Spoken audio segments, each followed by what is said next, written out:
Hello and welcome to another edition of Hit the Pacecar post Daytona 500 weekend.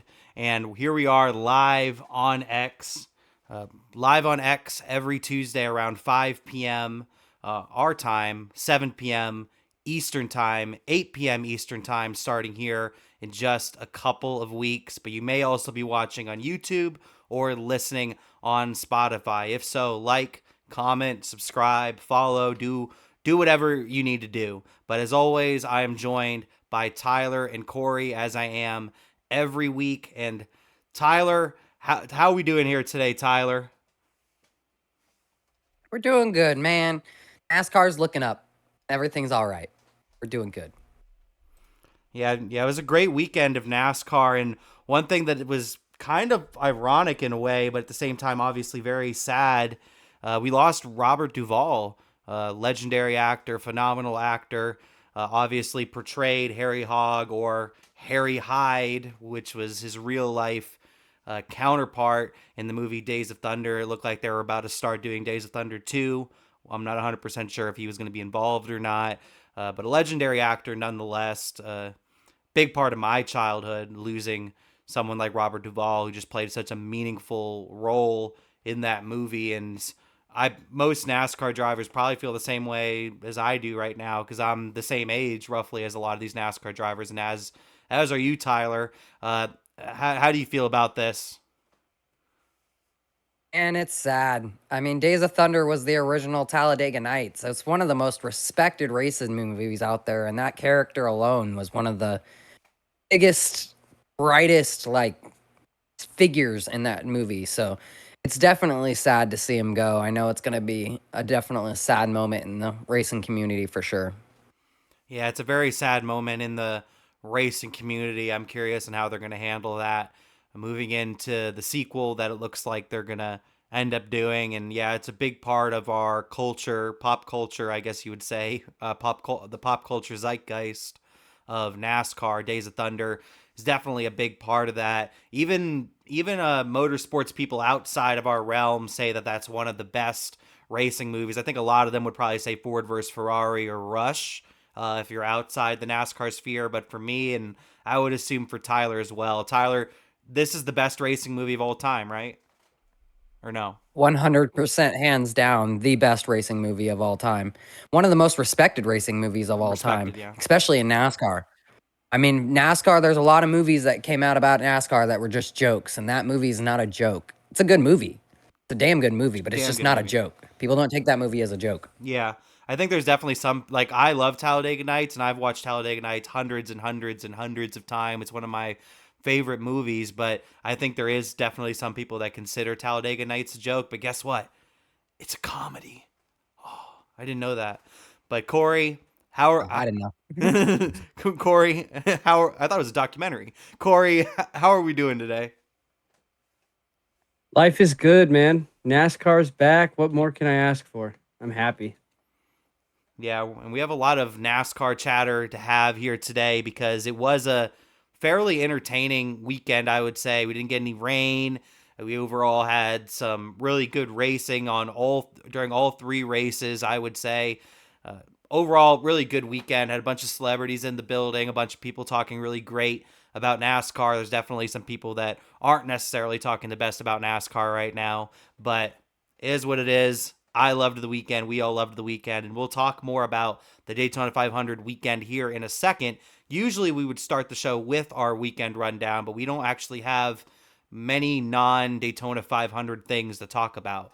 So we do have one pretty big news story, I would say, and that is one of the goats of our sport, potentially a Mount Rushmore NASCAR Cup Series driver, 7-time Superman Jimmie Johnson has announced another retirement. It would be a second retirement from the NASCAR Cup Series. He says that his last race as a NASCAR Cup Series driver will be in the 2027 Daytona 500. Even little breadcrumbs left in there that they will have that new charter next year. So could be a very amazing Daytona 500 for Legacy Motor Club in 2027. I guess I'll go to Cory first on this one. Uh, Jimmie Johnson also said that he's not going back to IndyCar. It says that he's not necessarily retiring from racing in general, just retiring from NASCAR Cup Series racing. How do you feel about all this, Cory? One of the goats of our sport potentially exiting once again. I mean, it's expected. I mean, we only have a couple of more chances to get to see him race, and we just got to cherish each moment or each race as we can with him, because he is debatably one of the best, or not debatably one of the best, but honestly, he's in the argument for best ever for a lot of people. And he was my dad's favorite driver, my grandpa's favorite driver. So Jimmie Johnson is well loved in my family. So it'll be good to see him again, run Daytona again, make sure, or have this not be his last. So I'm excited. I mean, I'm happy for him, and you know, this is expected. Yeah, I think it's just par for the course, run for the course, whatever the expression is. I just think it's kind of to be expected at this point. Jimmie Johnson's been doing this part-time effort the last couple of years with his own race team of Legacy Motor Club. He's taken that big step back, obviously, from IndyCar series racing. He got back to NASCAR, which is where he should be, at least as an owner. So I'm glad that he's going to have a career in NASCAR after he's done racing. But it's time. It makes sense, I would say. Tyler, what do you think about this? Jimmie Johnson retiring a second time. Is there anything you would like to see him race or anything like that? I mean, man's pretty much done it all, so it's not surprising that he's wanting to step away again. I just don't think it's gonna last that long. I feel like he's gonna be 70 years old, still strapping into that car one more time. Like, I don't know, maybe that's just optimistic of me, but I don't see Jimmie ever truly stepping away.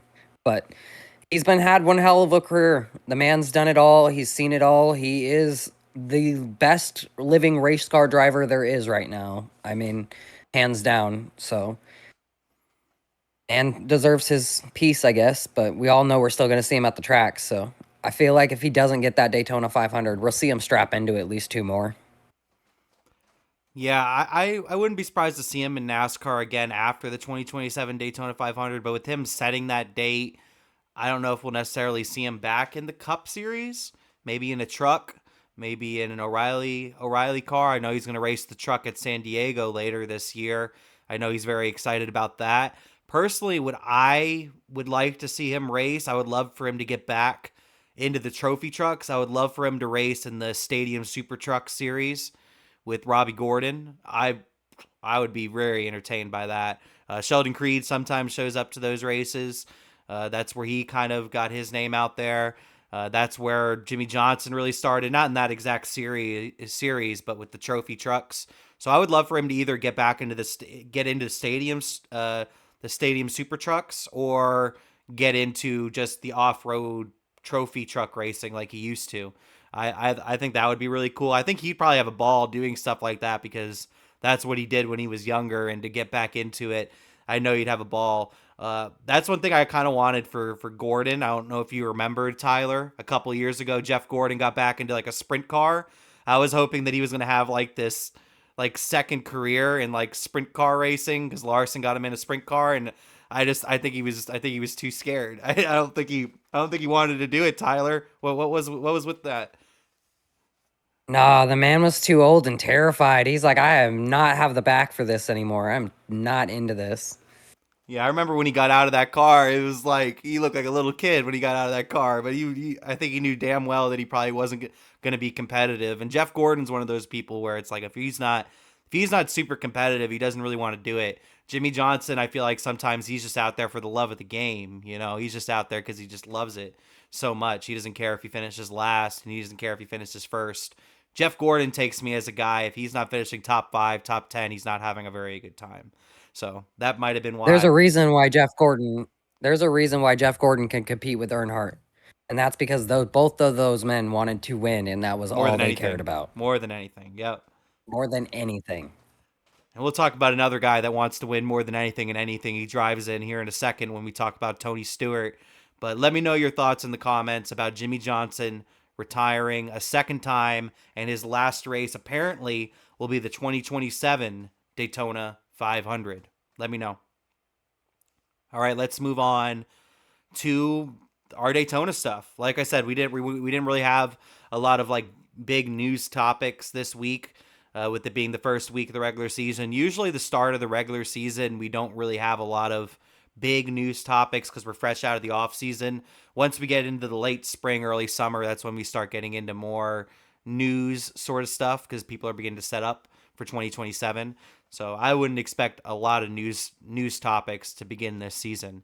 But apparently there is going to be a news topic happening later on in the week because apparently Cleetus McFarland has some sort of big announcement later on in the week after his race in Daytona, which has us move on to the Truck Series at Daytona, the Fresh from Florida 250, where we saw Cleetus McFarland, Travis Pastrana, Tony Stewart, Smoke out there on the racetrack. I don't think I've ever seen that many fans attend a Truck Series race.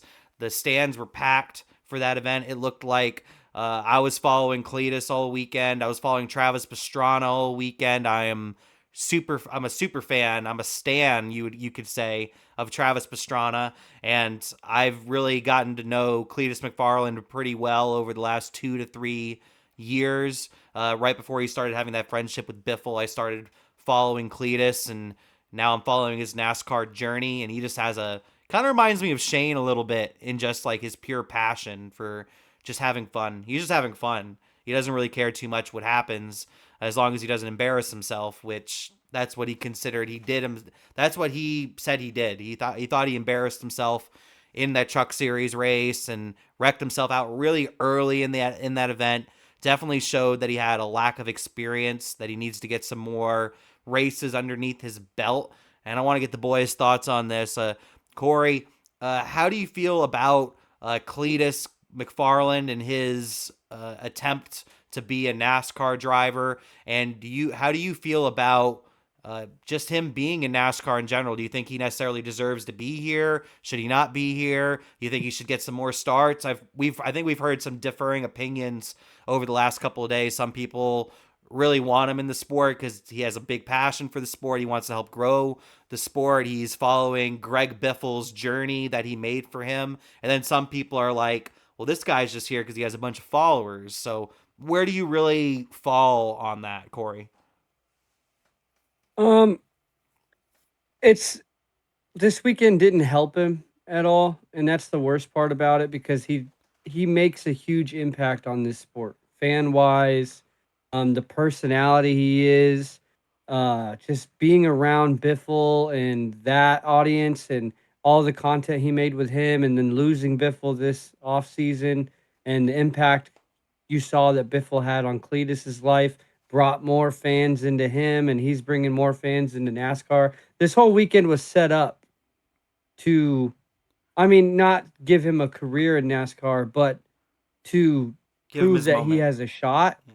Give him a moment, give him a moment for Biffle, and then it just had the worst ending it could have had, to be honest.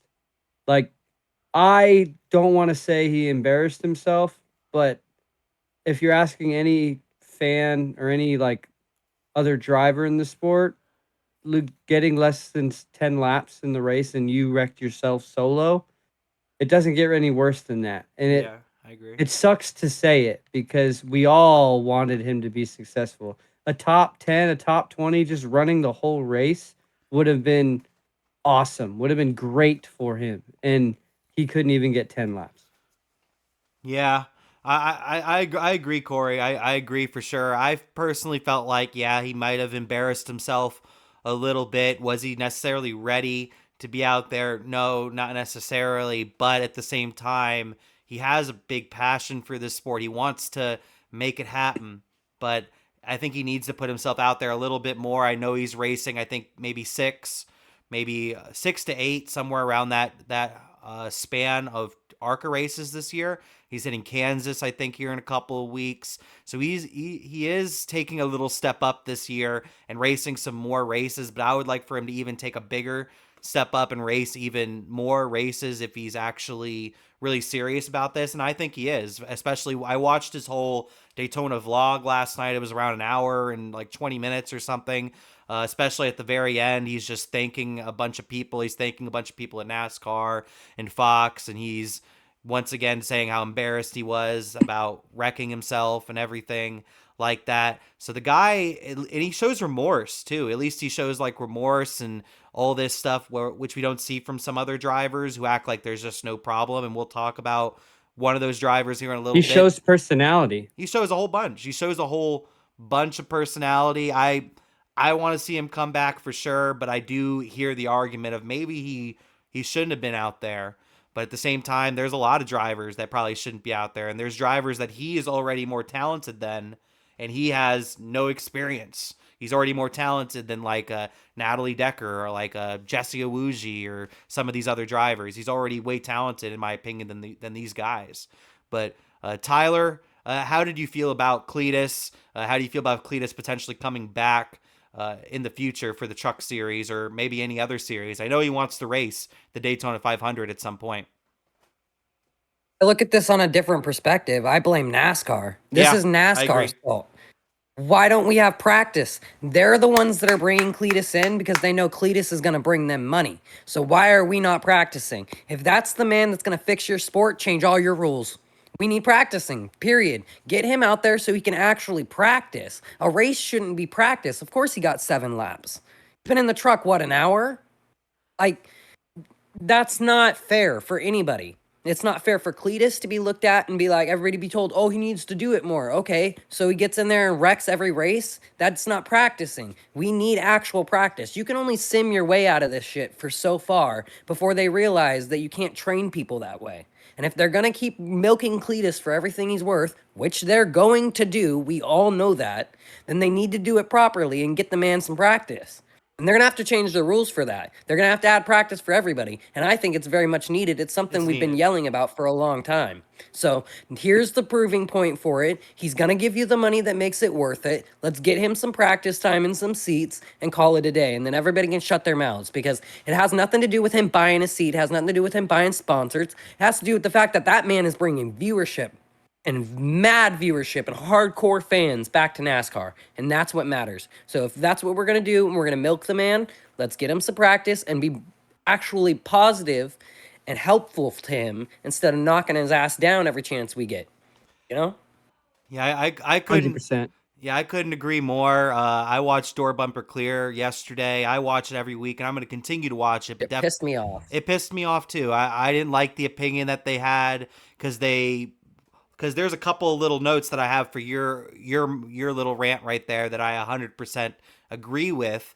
A couple of little notes. Yet we have to keep in mind when he was in practice, he only practiced for around 10 minutes because every single truck was stuck in tech.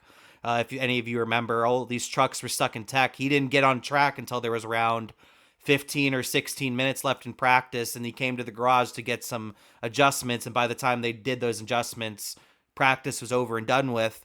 Another little note, people that were actually paying attention to the race, people that are actually watching the race, if you're watching Tony Stewart, he's a pretty good driver, right? He's okay. He's an okay driver. He raced NASCAR for a long time. He was struggling in the first stage. If he was up where Cleetus was at the start of that race, he would have done the same thing. Tony Stewart would have done the same thing. He was struggling with his handling in the first stage, and he didn't figure it out until the start of the second stage. And then guess what? A driver that's had a bunch of experience did what Cleetus did, but worse. Jake Garcia, he overcorrected into Tony Stewart. So that's the argument I would have for that. I'm just being really defensive of Cleetus right now because Cleetus is doing a lot for our sport, and he doesn't know any of us. He doesn't know this sport. He's only really here because of Biff. That's the only reason why he's really here. And he's doing a lot of this stuff for in homage of Biff, in honor of the Biff. And he's doing a lot of stuff, and he clearly has a passion for the sport. The way he talks and the way he does his interviews, the way he carries himself. He's made a whole bunch of vlogs just about NASCAR. He's been promoting NASCAR without anybody even really knowing it. So I'm very appreciative of him. He's doing more for the sport than a lot of our drivers haven't done in their whole entire career. And some of these drivers have been around 10 or 20 years, and Cleetus has done more for the sport in the past year, which is crazy. It's crazy. And some of you might get on me about saying that, but at the same time, he's bringing eyes, man. He's bringing eyes, and he's not just bringing random eyes too. He's bringing eyes of people that love motorsports, love auto racing, love anything to do with an engine. Like, that's his channel. Anything with an engine is his YouTube channel. I didn't appreciate Door Bumper Clear's comments. I didn't appreciate a lot of people's comments after that week, pretty much saying, "Oh, why the hell are we having this clown show Cleetus in here?" When that isn't accurate at all. He's already better than he's not better than a lot of drivers. I'm not gonna sit here and say he's better than a lot, but he's better than like a good handful of drivers that are already in our sport, like a Natalie Decker, like a Jesse Awuji, like maybe even a Chris Wright. You could maybe even throw in there. He's better than a lot of these drivers already, in my opinion. I didn't like it. Any last thoughts from the boys on this? Either y'all got any last thoughts on this? All Oh, right. you nailed it, man. Like you said, they just need to lay off of him and be appreciative of what he's doing. Yeah. I think the biggest thing with the Door Bumper Clear episode that made people like, I think they had. I mean, They had some valid points. I'm not gonna say they don't have valid points. I think Freddie kind of agrees with the points you guys had, and he said it at the end of, like, after they went on a rant, that it's more NASCAR's fault than anything. But I think a lot of it, that show or that episode that confused everybody, was Freddie had that point of view, kind of like that's the way I thought of it. But you had Tommy that was literally just like, well, my son has to do it this way, and my son has to do it this way and go through the Which is rules, fucked but he up. can just cheat the system. I agree. It's and fucked like, up. so I understand his anger, but we all agree it's NASCAR's fault and not Cleetus'. Yeah, I and agree that's just too. how it should go. That's how Friday should be looked at. And he's holding himself accountable. The personality in that interview is bringing the old fans back. Like, that's the type of personality we need in the sport. So, I mean, I think you and all of us would die on a hill defending Cleetus for Friday. Yeah, and he didn't even know what the draft felt like. He had zero experience in the draft because he was only on track for like 10 minutes and wasn't in the draft. They just wanted to make sure that the truck was working properly. So I don't know. I'm not a big fan of the way that a lot of people have been reacting to Cleetus being at Daytona. He's done a lot for our sport already, and he hasn't really even done anything yet. He has one Truck Series race, for Pete's sake. But let me know your thoughts in the comments. How do you feel about Cleetus McFarland racing in the Truck Series? A driver like Travis Pastrana, we didn't talk about very much because Pastrana ran a great race, ran top 15. How do you feel about drivers like that coming in to NASCAR?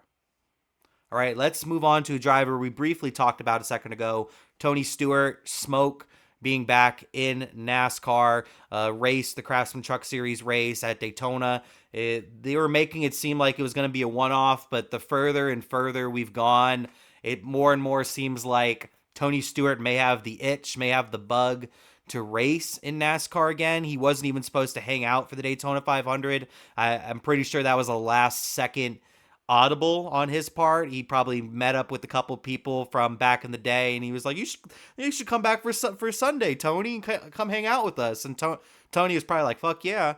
It looked like he had a great time. I was watching his Instagram story. He was running around, giving people high fives, waving at a lot of people welcoming him back. It was kind of a beautiful moment to see him walking along the Cup Series grid before the Daytona 500. I thought that was very cool. I personally think he's going to be back in a car before the end of the year.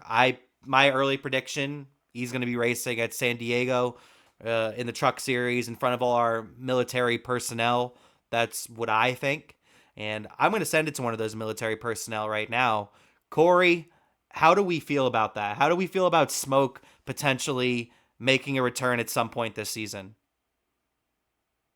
It's going to be awesome. I mean, honestly, I wasn't like a hater or a big fan of Tony Stewart. I just appreciated the person and what he brought and the talent. But I didn't even expect me to be so excited for Tony to be back. and yeah, it was with Ram, and yeah, there's a lot happening, but like just listening to the in-car audio of Tony and watching him race again and hearing his like like Tony, you see Tony be Tony, and none of our drivers now have that personality where they're just gonna argue with their crew chief because I've never done that. No, why would I do that? Why would I give you the water temp? I'm driving right now. I'm a You know what I driver. mean? Like I don't read water temps or something. it's so funny because like we're missing that in the sport, and having Tony back just for that one day was awesome. And I'm I would love to have him back. I'd love to have him back and see him excited about the sport again makes us excited because it just who how many other drivers are gonna be like, you know what? I'll come back for one race. Like we all want to see Carl Edwards again. I'm not gonna say he comes back, but I'm just saying it just opens Pandora's box of how many other drivers are like, you know what? Give me another shot. You know? Yeah, I agree. I feel like everybody's coming back a little bit here and there. Like we obviously we have Jimmie Johnson who came back. We have Tony Stewart who's came back. We have frickin' Dario Franchitti. I never thought I would see him in a NASCAR vehicle at all ever again coming back.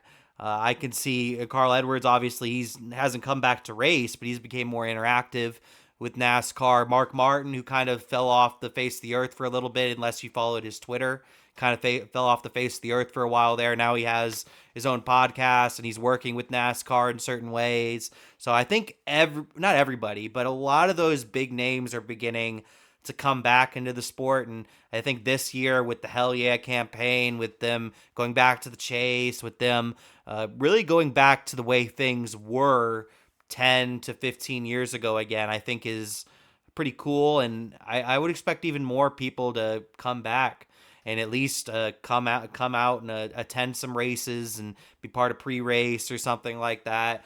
Like there's a lot of drivers that we haven't seen in a very long time, and I really hope they continue to come back. Uh, Tyler, how do we feel about this? How do we feel about Smoke? Maybe his Truck Series performance. He didn't perform very well, got taken out. But do you think we'll see him again this season?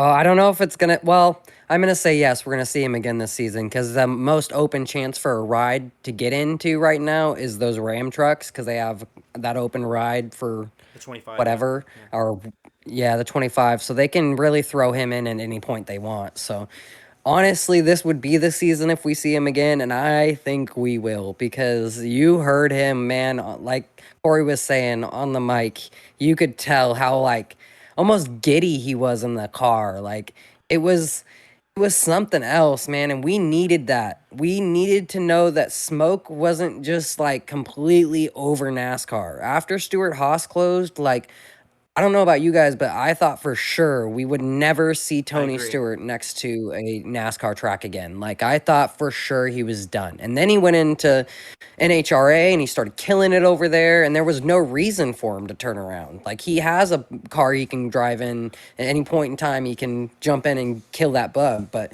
NASCAR is its own bug and it for sure bit him and I'm excited to see it because it's everything. Tony is one of those drivers that love him or hate him, he makes our sport bigger and better every time he's there.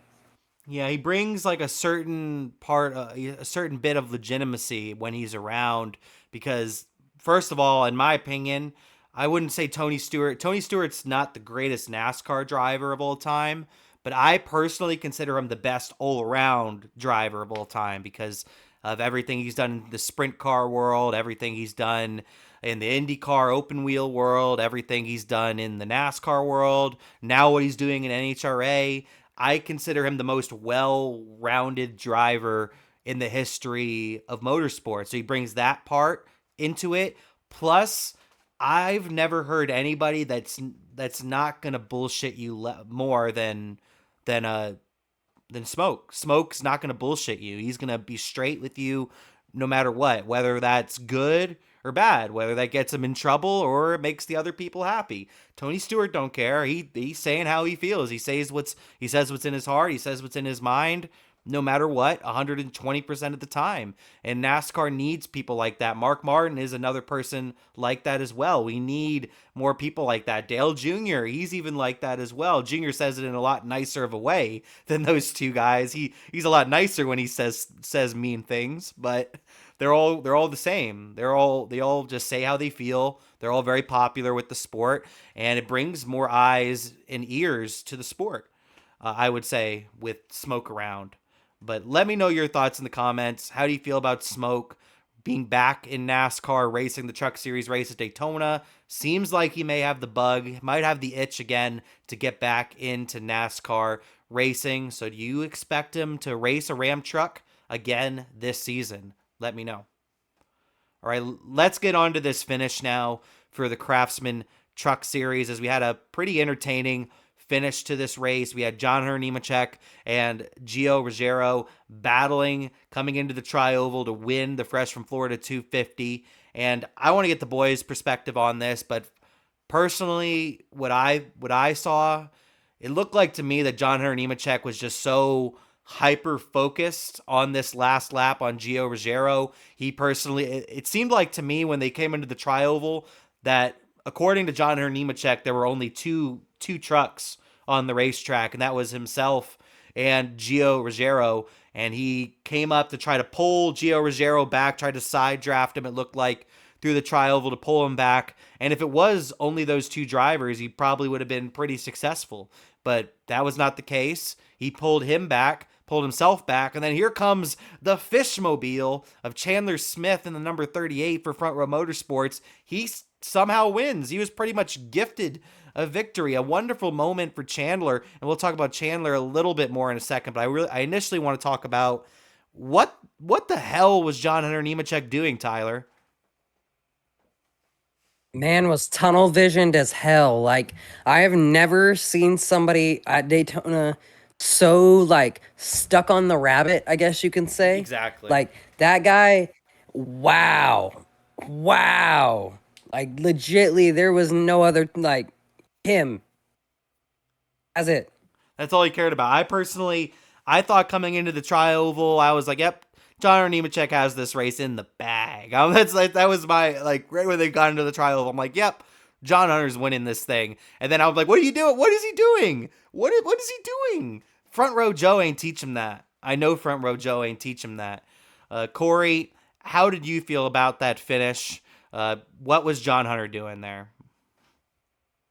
To be honest, watching the whole race, I thought John Hunter Nemechek was driving pretty wild. And then, like you, going into that last lap, I was like, well, he's put himself in a prime position. I think he's got this. And then it literally, like you guys said, it was tunnel vision. He blacked out and he saw Gio Ruggiero, and that's all he saw. He didn't see the checkered flag. He saw Gio Ruggiero, and Chandler Smith came in and stole it. Like, honestly, the Truck Series race was very entertaining. It was a good this race. Week. Compared to all three, it might have been the best one. I'd say it was the best one, yeah.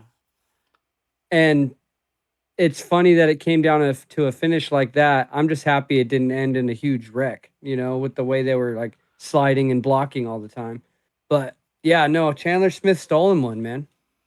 Yeah, that was the definition of stealing a win. I usually wouldn't say that. I was like, oh, they did it some way, one way or another, whether it was strategy or a bold move or something like that. But Chandler Smith was pretty much on a Sunday drive, it looked like, almost. Once he got next to John Hunter, he was like, I'm going to win the race at Daytona. That's pretty much what I saw there, and Chandler was hyped in the post-race too. Got to be happy for Chandler. Chandler is someone who has struggled to find a great ride, and he's had some good rides, but he hasn't been able to take that next step.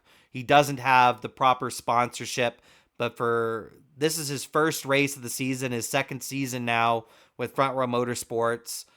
I'd say he's probably a championship contender. Tyler, how do you feel about Chandler Smith's victory, and is he a championship contender in the Truck Series? I think he kind of went under the radar a little bit heading into the year. Yeah, he's definitely, in my opinion, a championship contender. I mean, without Zilich there, he was going to be opened up anyway, but man, the guy's locked in this year. He's deserving of it. He's absolutely deserving of it. He's worked hard for where he's at, but he's definitely locked in this year for sure. Yeah, I would agree. It was a if Corey Heim was racing full time again this year, I would just say, oh yeah, Corey Heim's winning the championship. That's an easy pick. But with you got Chandler, you have his teammate Layton Riggs, Caden Honeycutt now racing Corey Heim's old ride. I think there's a couple of drivers that could honestly win the championship this year. I think we're gonna have some good competition. Christian Eckes, I wouldn't count him out either. He's a really good driver as well. Corey, how did you feel about the Chandler victory? And is he going to be a championship contender once we get down to Miami? This is coming from a guy that a lot of the times truck races are the laughing stock or are boring, but that was the best race of the week. And Chandler Smith is easily a championship contender. Him, Lane Riggs, and I think you named all three. Hell, Honeycutt are my three favorites for this. I think those three are probably, I mean, maybe not Lane Riggs, but they know how to handle or take care of their equipment. And honestly, with this new playoff format or this new championship format, that's what you need to do. So Chandler Smith not just winning Daytona, but there's a good chance he's fighting for a championship. Yeah, I couldn't agree more. I think Chandler Smith is a very talented race car driver. For the most part, stays out of trouble. So I think he would be a championship contender once we get into the chase for 2026. But let me know your thoughts in the comments. What did you think about the Truck Series race, the Fresh from Florida 250? What did you feel about the finish with John Hunter Nemechek and Gio Ruggiero battling it out, and then Chandler Smith just waving as he drove by in the Fishmobile? Let me know your thoughts in the comments. All right, now we will move on to the O'Reilly Auto Parts Series race, the United Rentals 300, and no surprise, we had Austin Hill go out there and get the victory in just a completely dominating performance. And we will talk about Austin Hill here in a second, but I want to start with this. We had a pretty bad accident coming through turns 1 and 2. Sam Mayer was wrecked. Then he took a nap, slid up the racetrack, and got woken up by Natalie Decker crashing into his car like hours later. I didn't like. Well, I'll talk a little bit more about my opinion on that, but I kind of want to get the boys' opinions on this first because I've talked a good amount about this. But Tyler, how did you feel about Natalie Decker? How do you feel about her as a driver, and how did you feel about that incident right there with Sam Mayer? So the Natalie Decker situation is one hell of a situation. All right. One, she can't drive. Like, this is becoming a endless situation of her becoming a hazard on that racetrack. For her to jump on the mic and start screaming to her spotter, what the hell is wrong with a driver that has no steering, no brakes, and a hood draped over his windshield, was insane. That's beyond the point, right? Besides the fact that she had 15 seconds to stop her car from going into him like a torpedo. Like, it was insane. The whole thing was absolutely insane. You have that whole incident itself is not cool.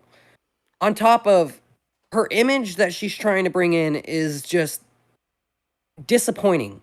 There's entirely too many females right now in NASCAR doing great things and actually good at what they do and are being completely just looked over, and people don't even know they exist because you have girls like her right now posing with what's his name? The Burt guy, I think is whatever his name. Yeah. With her fire suit halfway down and her 2-year-old son standing to the side. So I mean, I get it. Yeah, NASCAR is about hillbillies and all these things, but we have really good drivers in this sport that deserve recognition, and they're not getting it because of this. And it's sad to watch, and there's nothing we can do about it. We just have to watch it happen. Like, everybody thought Danica was bad. I thought Danica was bad when I was a kid. I thought she was a wreckaholic, but no, that is nothing compared to what Decker's done in this sport. Absolutely nothing. Yeah, I'm not very fond of Natalie Decker at all. I've given her opportunities because she's been around for a couple years now. She's ran a bunch of truck races. She ran ARCA races. She's driven a good amount of O'Reilly Series races. I think this was her 14th. I think this was her 14th race in the O'Reilly Auto Parts Series. And I'm going to compare back to Cleetus a little bit here because I think a lot of people are giving Cleetus a lot of shit, and a lot of people are giving Natalie Decker a lot of shit.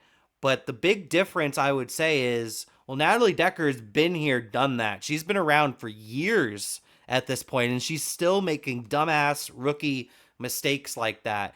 And she never took accountability. She still hasn't taken accountability for that wreck. That wreck was 120% her fault. Was she going like 200 miles per hour? No, but she was still going at a good pace. I would guess she was going at least 130 miles per hour, which is a lot faster than what you should be going when the caution's already out and there's wrecked cars on the track in front of you. You should be going probably 60 or 70 miles per hour. You probably should be looking through the windshield, and some people are just going to stop on the racetrack. Some drivers just stop on the racetrack, and that's not a bad go-to either. Someone like Cleetus McFarland, he had 2 big wrecks in front of him in the ARCA race. Guess what? He got through both of them. And he slowed down properly. I don't know what to make of it. Natalie Decker, in my opinion, should get her NASCAR license taken away. The whole system screwed up. That's why when we were saying earlier that what happened with Cleetus was NASCAR's fault, what's happening with Natalie Decker is kind of NASCAR's fault, but I would put a little bit of it on Natalie as well, just because of how long she's been around. She's been around for years, and she's still making dumbass mistakes. She has a really bad image on the sport. She was talking the other day about how she met her husband when she was like 14 or 13 or whatever the hell she was. It's embarrassing. Carson, Call me when you're 18. yeah, it's just ridiculous. Carson Elledge, I think it's how you pronounce her last name. Carson Elledge went in on her on door bumper clear. Carson, of course, is I want to say the niece. I'm correct about that. I think the niece of Dale Earnhardt Jr. and Taylor Reimer made some comments earlier. Of course, Taylor Reimer, the ARCA driver, also the girlfriend of Cory Haim. Jade Avetsine, I don't think I've ever heard her name pronounced, so I don't know if that's right or not. But we've seen a bunch of women drivers come out over the last couple of days. She's put a bad image of women drivers out there because she doesn't have any skill. She doesn't really have, I guess she has a personality, but it's not a very good personality, I would say. And in my opinion, she really gets all her clicks and all her sponsors and everything that she does purely on sexuality, which isn't the way we should be doing this. Like, a lot of people gave Danica shit back in the day, but Danica, she made her name because she was a great IndyCar driver. The sexy stuff came later. Like, because she was a great IndyCar driver, she started going on Sports Illustrated and doing that sort of stuff. But Danica was a very talented IndyCar driver, and she would have won at Montreal in the Nationwide Series years ago if she didn't have a fucking shoe. So I hate this for the sport, having a driver like Natalie Decker around. But Cory, how do you feel strongly about this? Me and Tyler, I think, went off a little bit. But how do you feel about this Natalie Decker situation as a whole? I don't feel as strongly as you guys do. Not that the situation wasn't bad, but that I'm just more disappointed that it happened. Yeah. Because I think we can all agree that women in auto racing are under a microscope, at all times compared to one men. hasn't really broken through yet. Anytime they fuck up, it's everywhere. It's why are they here? It's all this other shit. And if they didn't even play the microphone of what she said, everyone would still be talking about why is she in the sport. It's what she said on the mic that drove people nuts. Obviously, I think she did try to save face in the interview after she got checked out, but it's such a bad look. And that's why Carson Elledge and the other ARCA women drivers come out and just say, this isn't the image I portray. This isn't what I want to be known for. And man, it just leaves a bitter, nasty taste in your mouth, because if you know auto racing and you know the drivers you mentioned, that there are women in this sport that deserve to be there, that deserve chances, And when the national media sees that of the only woman driver of the weekend do that and complain like that, it just makes it look like they don't belong when all of us, like when diehard racing fans know that there are some women that deserve to be here. And that's what makes the whole situation suck, is that that microphone being live on TV is ridiculous. And it just sucks because we all want to see a woman do well in NASCAR. And I feel like we took 2 steps backwards from that ever happening with what Natalie said on that radio. Yeah, I didn't like what she said on the radio, and I agree with her interview. I guess she was saving face a little bit. She was just very coy about the whole thing, but at the same time, she still didn't take any accountability, it seemed like, for the wreck. Still kind of seemed like she was trying to blame the spotter almost. At least that's what it appeared like to me.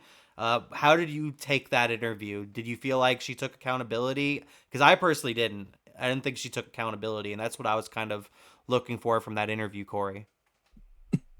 I agree. I don't think she took straight accountability. I think she took back the words she said in About the Sam Mayer, car. yeah. I think that's what people were looking for. They were trying to get another click or another, highlight of her blaming Sam Mayer for having a destroyed car. And she did good by not mentioning that again. I don't remember her taking blame for it. I remember her saying, well, my spotter said I was clear. Or my spotter said stay top. Like, I heard some 2 or 3 different interviews from it. And I'm like, none of that's what people want to hear. Like, none of that's what a future team wants to hear. You take accountability, you say, dang, I messed up, and apologize, you have another chance. I'd be surprised if we see her back. Yeah, I personally just don't want to see her in a NASCAR vehicle anymore, and she can go do whatever and make good money, because the sexuality part of it, she talked about making an OnlyFans and stuff like that, so she can do whatever she wants and go make money. I don't want her being part of NASCAR anymore. Personally, I don't want to see her in another race. I've given her plenty of opportunities.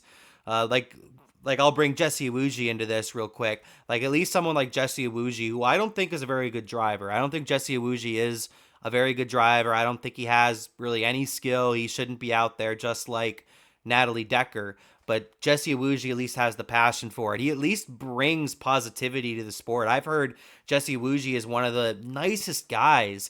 He was a military member. He owns his own freaking race team. At least someone like Jesse Iwuji can bring a lot of different things to the sport other than a shitty driver with a shitty personality. Jesse Iwuji has a great personality. He's great for the sport, I'd say. I would love to see Jesse Iwuji more often. I heard he's actually coming back here in the next couple of weeks, so that's pretty cool. But yeah, I'm not fond of Natalie Decker, and hopefully we don't see her around anymore for NASCAR's sake. And I think a lot of other people in the NASCAR industry, it looks like they're all kind of having similar thoughts right now. I think this is one of the few times that everybody's on the same page. But let me know your thoughts in the comments. How do you feel about Natalie Decker, her incident, and her potential future in the sport? All right. Let's move on to another driver that actually has a great future in the sport, Carson Hocevar, who had a no good, very bad weekend. Carson Hocevar obviously wrecked a bunch of times in the Truck Series race. In the Cup Series race, he wrecked from the lead in the Daytona 500 on the last lap, which we'll talk a little bit more about later. But let's reference what happened in the O'Reilly Series, because overall, I'd say he was very quiet in the O'Reilly Auto Parts Series, driving the number 42 for Young Motorsports in the event. But at the very end of the event, it was Carson v. Carson, as Cody Ware's younger brother, Carson Ware, who's driving the number 30 in the O'Reilly Auto Parts Series, got up in the face of Carson Hocevar. I personally never thought either of them were going to throw a punch or anything like that, but he was trying to argue with them. He was trying to argue his point, trying to stand up for his race team, and later, during that little argument, Carson Hocevar didn't take any accountability. He acted like nothing had ever happened, because maybe nothing did ever happen. We're still not 100% sure. But after the race, Carson Ware did eventually get an interview from, I think, Front Stretch, who are the people that ended up interviewing him. And what he said was at the very end of the race, he races, for a little background, he races for a very underfunded race team. They're just trying to get through the race, get many points and as big of purse as they possibly can get without damaging or wrecking the race car. So Carson Ware is in the front pack and he's trying to take it easy. He's trying to make sure he doesn't get involved in the wreck. So he's kind of running a little bit slower. He's trying to back off the pack a little bit and make sure that his car is safe. And Hocevar apparently at this point is right behind him, trying to push him, trying his best to get to the front. And he felt like Carson Ware had held him up and maybe cost him an opportunity to gain more spots. So after the race, Carson Hocevar decided to go next to him, flip him off, which I have no issue with. I think most people don't have an issue with that because if you're watching a NASCAR race, it happens 2, 3, 4, 5 times a race. You can see it on the back straightaway, people flipping each other off all the time. It's not something new, but something that I personally have a problem with, if this is exactly what happened, was after the checkered flag and after he flipped him off, Carson Hocevar decided to come down and door Carson Ware, which damaged his team's race car. So Carson Ware tried to come down pit road and argue his point to Hocevar is like, you're not hurting me, you're hurting my team. My team has to repair this car right now, and you don't care. That's pretty much what Carson Ware said to Carson Hocevar on pit road, and Hocevar didn't even really know what he was talking about, it seemed like. So I will give that little percentage chance that maybe, just maybe, Carson Ware had the number 42 confused with a different car, which I doubt. I don't know why he'd lie about that. I don't know why he would do all that. I think that would be a really dumb moment if he did lie or was mistaken about that.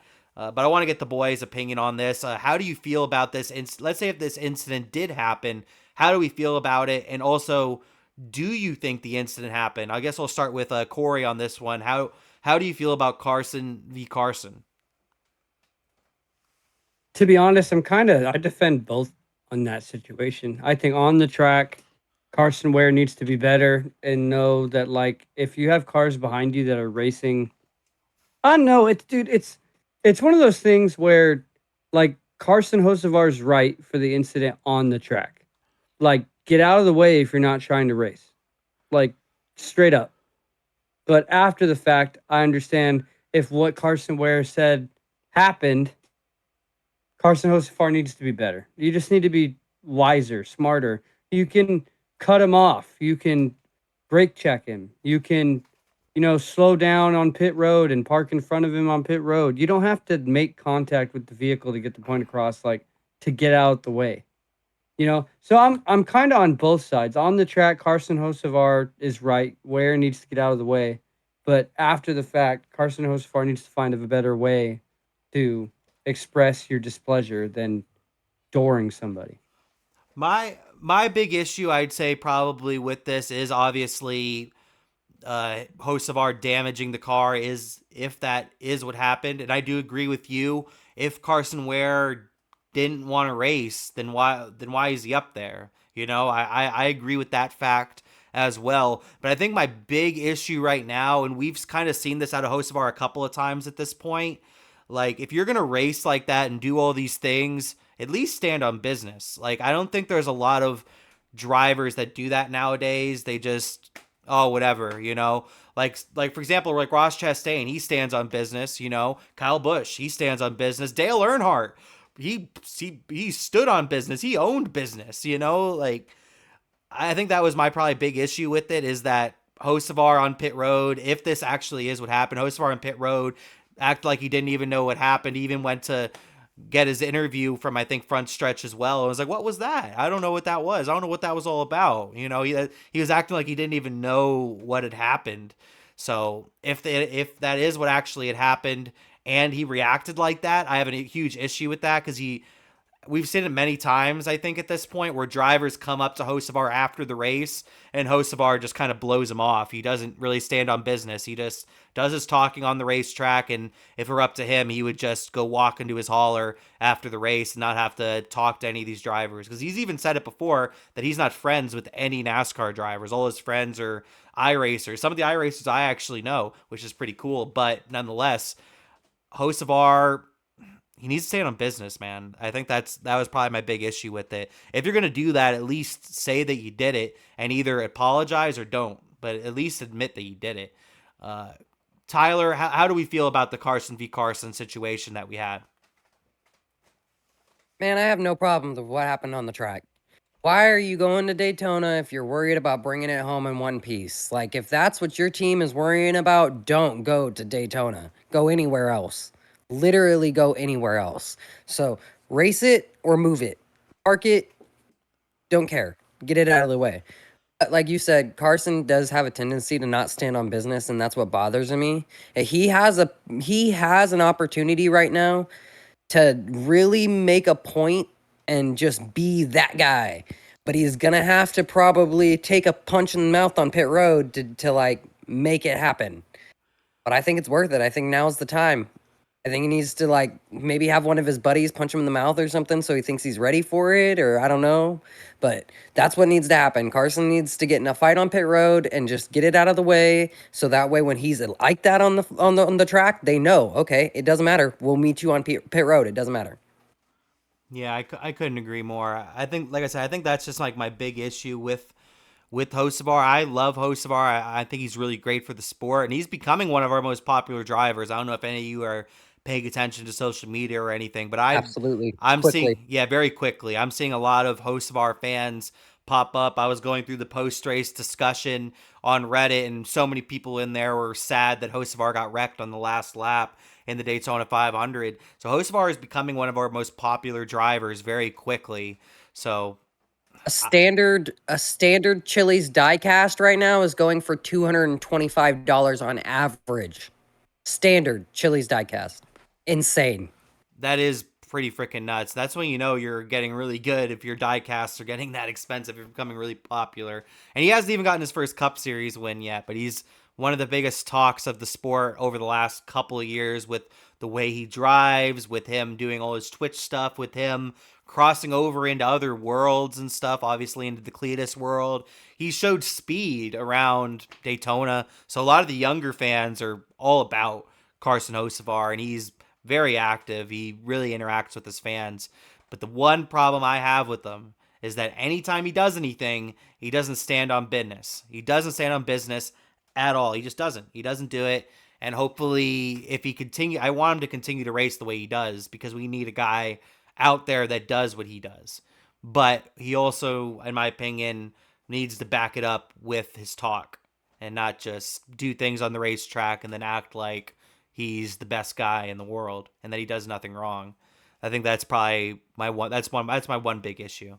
But let me know your thoughts in the comments. How did you feel about the Carson v. Carson situation? And what do you think about Carson Hocevar in general? Let me know in the comments.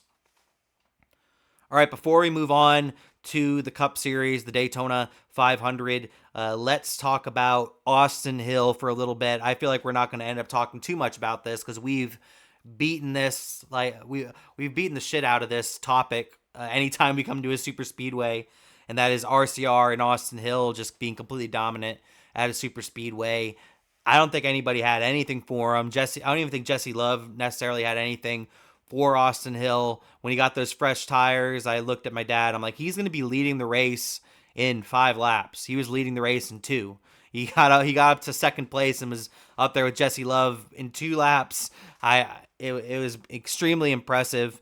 And I will say this right now, I do think Austin Hill is the best super speedway racer in the O'Reilly series. But at this point, if you don't see it, you're trying your best not to see it. It's either A, RCR are completely within the rule book and have figured out something with their setups that no one else in the garage for some reason just has not figured out, and Austin Hill is taking full advantage of that, or they're doing the old-fashioned NASCAR, which is if you ain't cheating, you ain't trying, and they have figured out something that NASCAR has yet to figure out that they're doing, and they're just having so much dominance. Because I do agree with the blocks, with the moves, with the runs, with all the certain super speedway moves that Austin Hill is able to pull. He is clearly the most talented super speedway racer in the O'Reilly series, but it's also clear he has the very best car, because I was watching that race and there was, if I had to guess, maybe 60 or 70% of the time that he was leading the race, he wasn't just like on somebody's front bumper. He was like a car length or 2 car lengths in front of the field, just hanging out like Jean Girard, sipping a macchiato. That's what I saw from Austin Hill at Daytona in the United Rentals 300. But I want to get the boys' thoughts on this. I feel like they might have pretty similar thoughts on this. I'll start with Cory. Cory, how do you feel about Austin Hill, super speedway racer, and once again just completely dominates at Daytona? It's always pure domination by RCR when we go to super speedways. And honestly, even Atlanta. Well, like, Atlanta as honestly, well, we're yeah. probably gonna get 2 weeks of it. Like, it's not just Austin Hill, it's Jesse Love and Austin Hill. They're both in the top three 90% of the time. But like you said, they found something, or they're cheating, because Austin Hill literally is the only car in that field that can get 3, 4, 5 car lengths ahead of the pack and not just get immediately tornadoed and sucked into the back of the pack because of all the momentum he lost by going out that far. He literally blends right back into blocking both lanes when he's 5 or 6 car lengths ahead. Haven't seen anybody else do it. And no one can just get that far out in front and be like what you said, just drinking coffee and tea in the front seat, just no fucks given, like another day. And it's crazy. It's just domination every single time. He's playing checkers and everyone else is or he's playing chess and everyone else is playing checkers. It's just not close. And we try to convince ourselves that someone else might win, and we choose different names, but we all know, like, after Austin Hill won, we're like, yeah, nothing's changed. Yeah, nothing has changed. Just a complete domination. I was trying to say with my picks last week on my weekend preview and everything that I didn't think Austin Hill was going to win. I thought Allgaier was going to win. I definitely thought Hill was going to be the dominant car, but you just don't. Eventually, the field turns on you. But they just haven't, because they know they don't even want to risk it. They just go like, if we get behind Austin Hill, that means we're probably going to finish second. That's just the way it's looked at right now. And if we don't get behind Austin Hill, we're not going to win. We're going to finish like 13th or 14th or something like that. So I'm just waiting on the field to turn on him, and I'm hoping that eventually happens. I keep on waiting for it to happen. I just don't know if it will ever happen. They're, first of all, so dominant in this, and at this point, RCR has an affiliate with almost every Chevy team that's down there right now. You got Jordan Anderson, you got the Viking Motorsports cars, you got Peterson.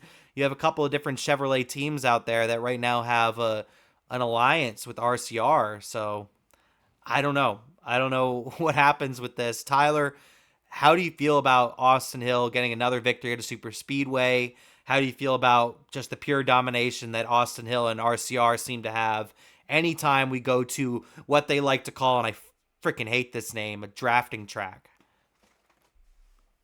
And you 100% gotta give it to freaking Childress, because RCR's got it figured out, man. I'm telling you, they're doing it old school style. They gotta be.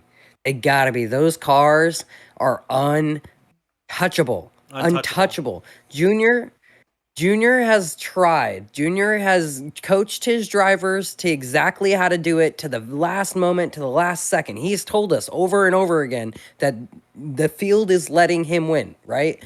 I don't think that's true. There's got to be some type of little special juice in that car that just makes it to where chef's kiss gone. Like, don't get me wrong, Austin Hill is one hell of a driver. One hell of a driver. Dude absolutely kills it. You'd be a complete dumbass to say that it's not him at least a little bit. But wow, those cars and that setup or whatever they're doing it's going to be crazy. When we find out after this legendary run what they've been up to, is going to be some crazy stuff for sure. Yeah, they're gonna have one of the engineers on the Dale Jr. download or something. It's like, where's all my Junior's gonna be like, Yeah. where's all my trophies? He's like, give me my Junior's going to want to demand it.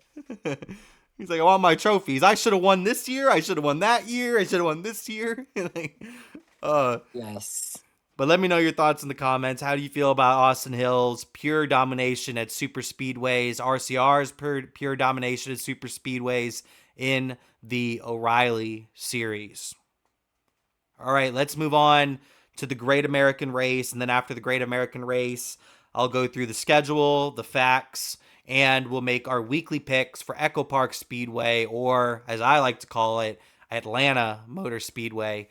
But let's start with the Daytona 500. We had a good amount of wrecks, some pretty big wrecks, but in my opinion, the most notable wreck would be that huge wreck. Took out a whole bunch of cars, took out a couple of contenders, including my guy Kyle Busch. Kyle Busch wasn't quite the same after that incident. Joey Logano even said it seemed like his car wasn't the same after that incident as well. A lot of good vehicles caught up in this crash on the front straightaway involving Justin Allgaier and Denny Hamlin. In my opinion, and I'm very curious on what the boys think about this, but in my opinion, that's 120% on Justin Allgaier.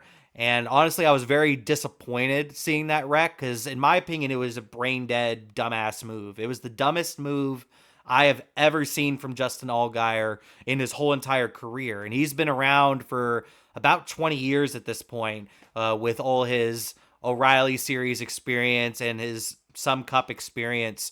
I was baffled. I've never seen Allgaier do anything even close to that. He just came straight up the track and put Denny Hamlin in the wall, wrecked himself amongst a lot of other drivers.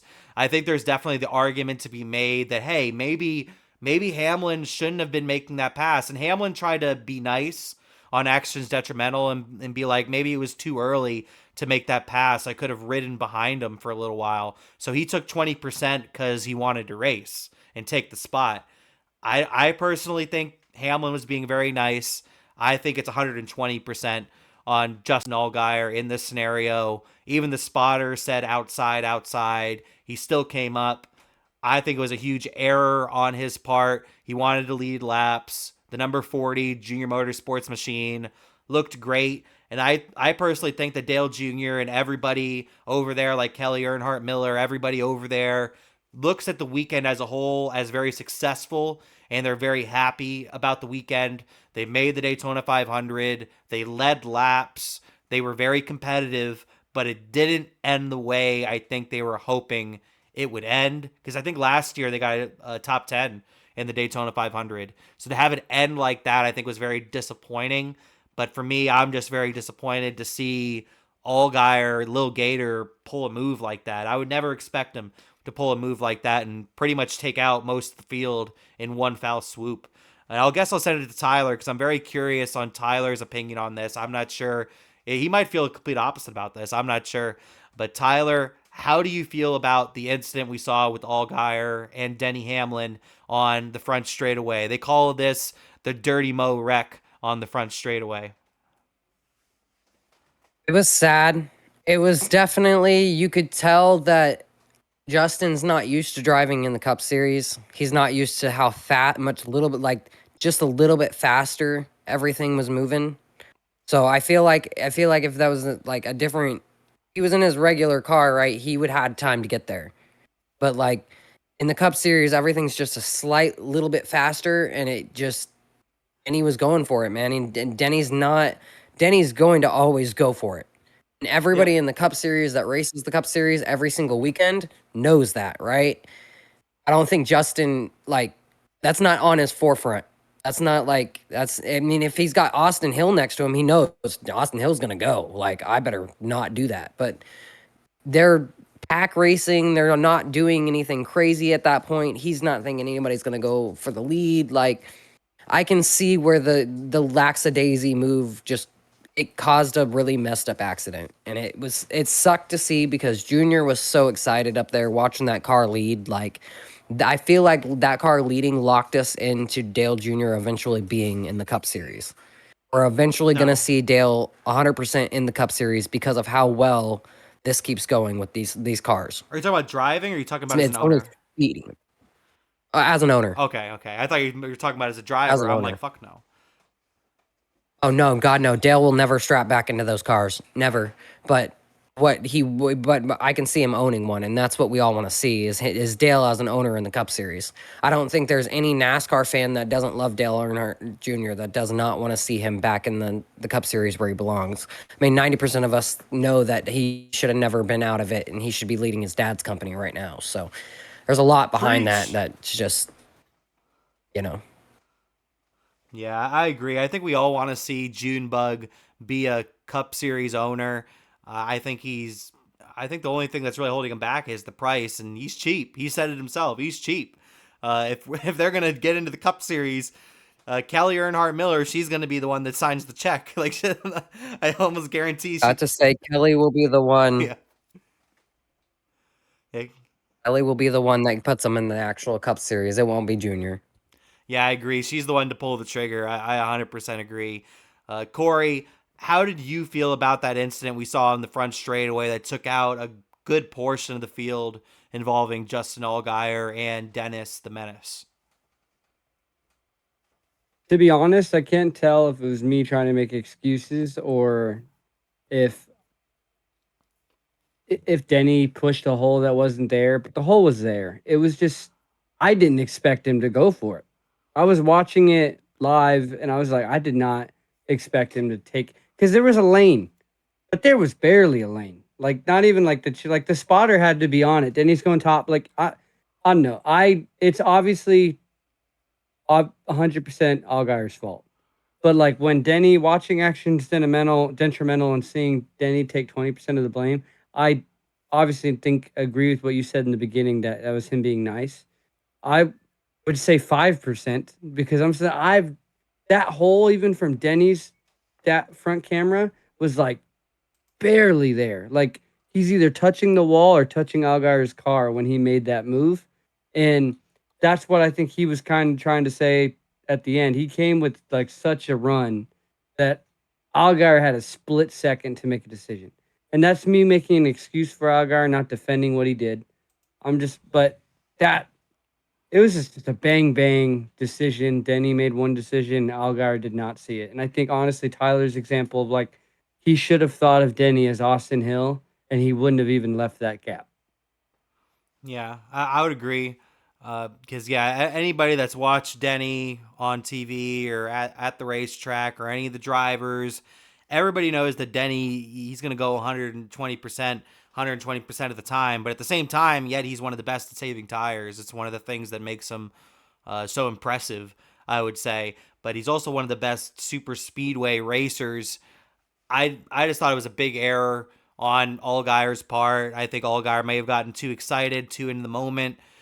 Sort of a tunnel vision, maybe even situation, maybe not knowing how many laps were left. I think there's definitely some excuses or some thoughts that you can maybe make for Allgaier on why he ended up doing that, especially since the spotter did say that he had a driver up high. I think there's definitely some things you could say about that, especially with Allgaier's experience. Allgaier's been around for years. I've personally have never seen him make a mistake like that. Whether he was racing the number 31 years ago, when Brandt had kind of their own team, back when he raced for Penske in the O'Reilly series, even when he raced for Phoenix Construction or whatever in the Cup Series, I've never seen him make a mistake like that. It was a dumb mistake. It wasn't just like, oh, I got loose. It was, hey, I just wrecked half the field in the Daytona 500, and I'm not going to race the rest of the year probably. So it's just like, that's how I was like, damn, dude.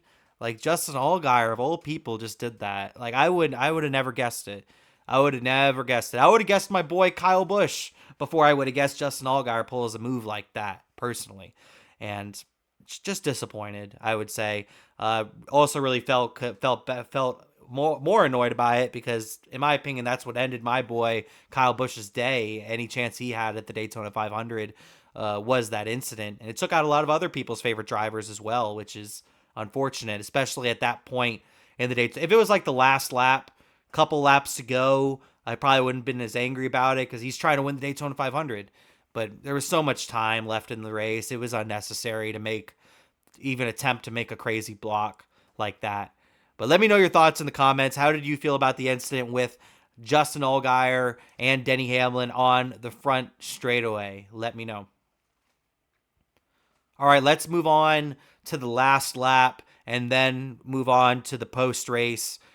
This was a crazy last lap. NASCAR ended up not throwing the caution. There was a lot of great things NASCAR did this weekend. One of the big things was the fact that they moved the race up an hour.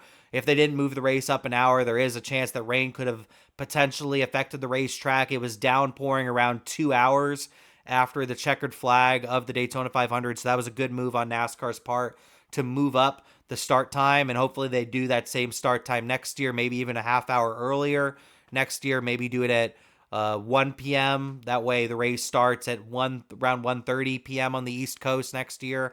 I think a lot of NASCAR fans would be very happy about that. I've seen a lot of discussion and thoughts about that online. And another thing that NASCAR did really great this weekend is something that we kind of talked about in our group chat a little bit, was the fact that they didn't throw a caution on the last lap, the fact that they were really good about throwing cautions all weekend, something they're usually very, very, very inconsistent about from race to race. It seems to be a different opinion on what's a caution and what's not a caution. I think during the Daytona 500, we really got a clear-cut answer on what NASCAR's opinion of a caution and not a caution is if you can get back racing, plus you're not in like any immediate danger, we can continue to race. And in last lap scenarios, that envelope is pushed just a little bit to the point where if you're out of the way and your car isn't completely destroyed, you're not in some injury, where NASCAR isn't worried that you're injured, certain situations like that. And that's what we saw in the last lap, because we had a big accident going into turns 1 and 2 with Carson Hocevar. William Byron almost got involved in this. You had Michael McDowell. You had a bunch of cars. Ryan Blaney, I think, was involved. There was a lot of cars involved in a last lap crash going into turns 1 and 2, but they all ended up sinking to the bottom of the racetrack. Carson Hocevar, once again, got a feel for him. Might have gotten his first win in the Daytona 500. Who knows if he ends up going through the rest of the lap? I guess we'll never know. NASCAR had the prime opportunity to throw a caution. You had a good amount of the field just wreck in turns 1 and 2, and now you have NASCAR's most popular driver, Chase Elliott, leading the race. And it's like, all right, in my mind, I'm like, all right, NASCAR's throwing the caution right now. Chase Elliott's leading the race. There's 10 cars wrecked in turns 1 and 2. We're about to get a caution. They let him race. He had Zane Smith behind him. Zane Smith ended up setting up a draft, essentially, from behind him with Tyler Reddick and Riley Herbst. Herbst gave Reddick a great push coming into turns 3 and 4, stayed on his bumper up until the tri-oval. If Riley Herbst wasn't behind Reddick, in my opinion, Reddick doesn't win the Daytona 500. It just doesn't happen. Reddick essentially slingshotted all the way to the front, past Zane Smith, past Chase Elliott, goes on to win the Daytona 500, and we will talk more about Reddick in a second, but I more want to talk about the wreck, I'd say, with Herbst and Brad Keselowski on the front straightaway, which took out Chase Elliott. Luckily, Chase Elliott was okay. It was a very hard hit that he took. He looked to be in some sort of discomfort once he got out of the car and was sitting on the wall. And luckily, he is 100% okay. I haven't heard anything about any potential injuries or anything like that. So it sounds like he is 100% okay. Brad K came into the race injured. Luckily, he was okay as well. But Brad K had some very, very hot thoughts, I'd say, about what Riley Herbst had done in the tri-oval, calling it a really stupid move. Pretty much what had happened, if you hadn't seen it, Riley Herbst cut all the way up to the high side to potentially throw a block to either get pushed. It sounded like from Herbst's mindset is that he wanted to win the Daytona 500 and he thought he had a legitimate chance at getting the job done. And maybe if he gets up there a second earlier, maybe it happens. Who knows? But Riley Herbst, either blocking for his teammate or trying to win the Daytona 500 himself, makes a last-second block to the high side on Brad Keselowski. He was not clear of Brad Keselowski. He wrecks himself, wrecks Brad, Logano.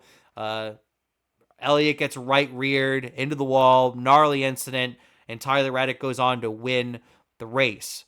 I think Brad K definitely had some points. I don't know if he should be the one making the points because he's wrecked a shitload of people at super speedways as well, but nonetheless, he did make some very valid points that it was a dumb move, pulling a crazy block like that. But at the same time, in my opinion, it's the last lap of the Daytona 500. Everybody wants to win the Daytona 500. I don't know what you want him to do there. I really don't. I really don't know what you want Riley Herbst to do there. Not attempt to throw a block and win the Daytona 500. That's just my opinion about it, because it looked very similar to the Justin Allgaier Denny Hamlin wreck that we had earlier in the day. I thought it was very similar to that, almost in the exact same spot as well on the racetrack.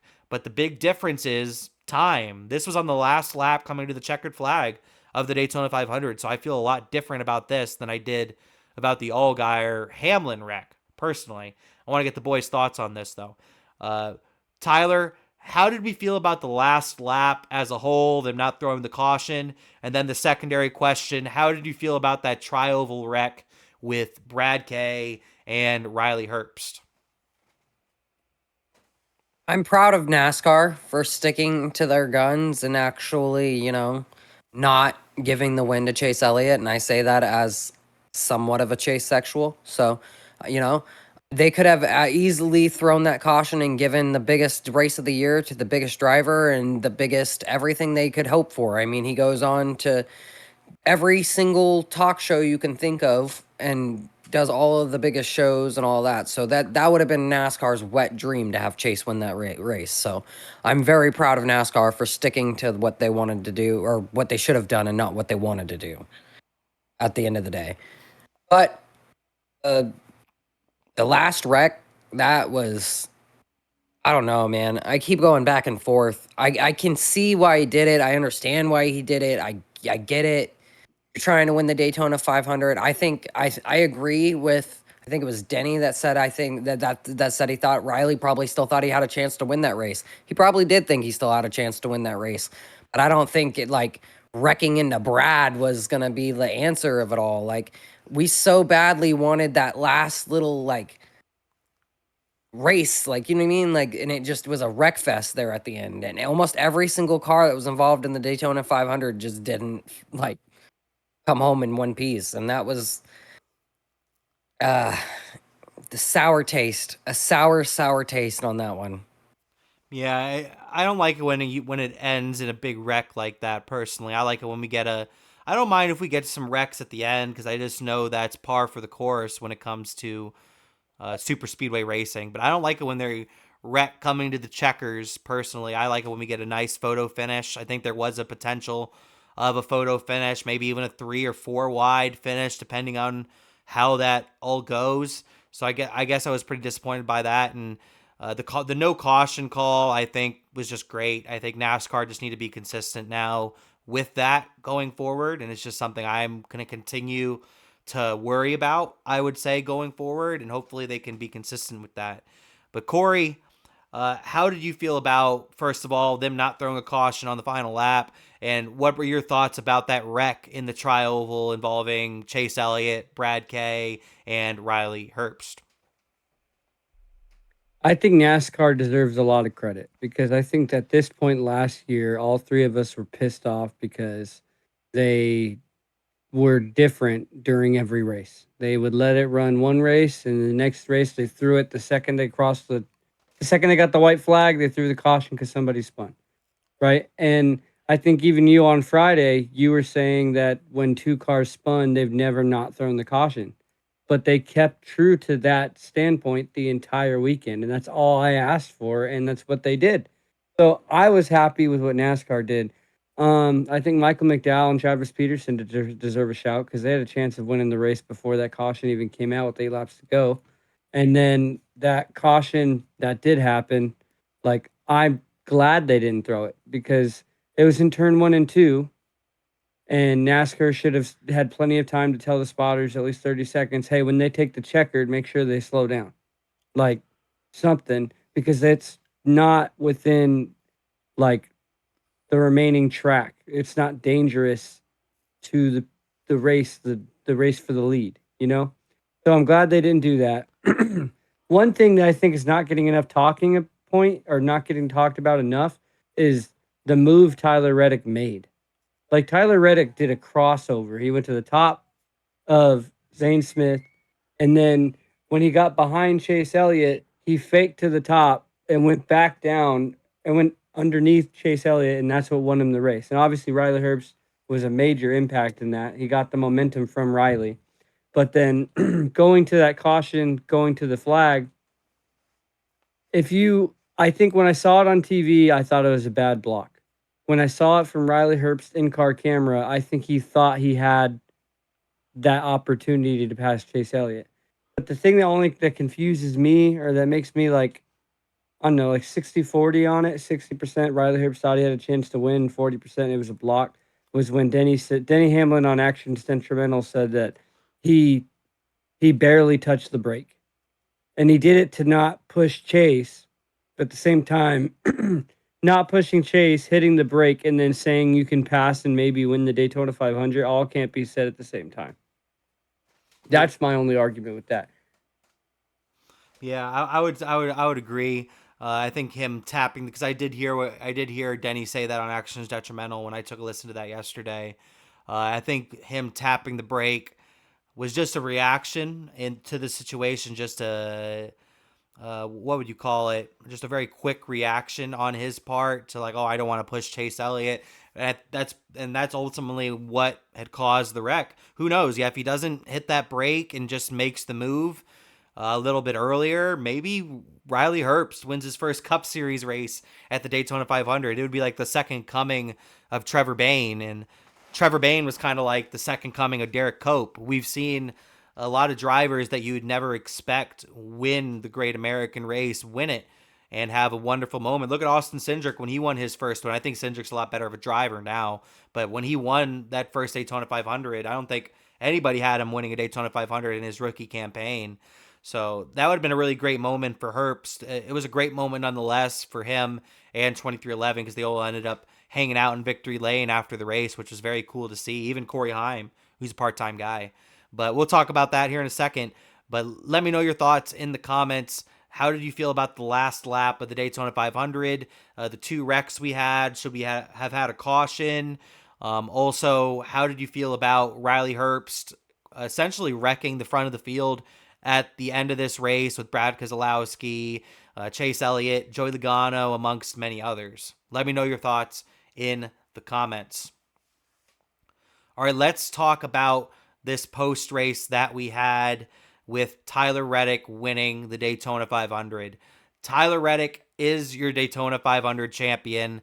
I've said it a couple of times this week on the couple of shows that I do and some of my shorts that I've done throughout the week, but I'll say it again if no one has heard. No matter what perspective you look at this victory, it's a beautiful moment for those people, for the sport. No matter what way you look at it, obviously Tyler Reddick winning the race. From his perspective, he had a really tough year last year, didn't win a race last year, had probably his worst season since becoming a professional race car driver in any series, whether that's Truck, O'Reilly, or the Cup Series. It was probably his worst season that he's had in quite a long time. Also had a very difficult season when it came to his personal life with his son, Rookie, having all the health issues that he had. It sounds like Rookie's gotten a lot better since last season. If I remember correctly, it was some cardio issues, some respiratory issues that he was dealing with. So that's really good for the Reddick family to get the Daytona 500 after all of that. Take a look at the Michael Jordan perspective. Michael Jordan's an American icon, one of the best American athletes of all time. Anybody in the world knows who Michael Jordan is, and he just got himself another ring winning the Daytona 500. You have the Denny Hamlin perspective. Denny Hamlin just went through the offseason of hell because he had everything that happened in the championship race and him feeling the way he did after that race. Like, you had Kyle Larson on stage celebrating his championship, and then also giving his flowers to Denny Hamlin. They pan the camera to Denny Hamlin. I know all of you have seen the shot of Denny Hamlin just with the most blank, like, depressed face I've probably ever seen, just being like, I should have been up there celebrating. And he even went on about it in his newest episode of Action Detrimental. He brought all those feelings back up. It seemed like during that as well.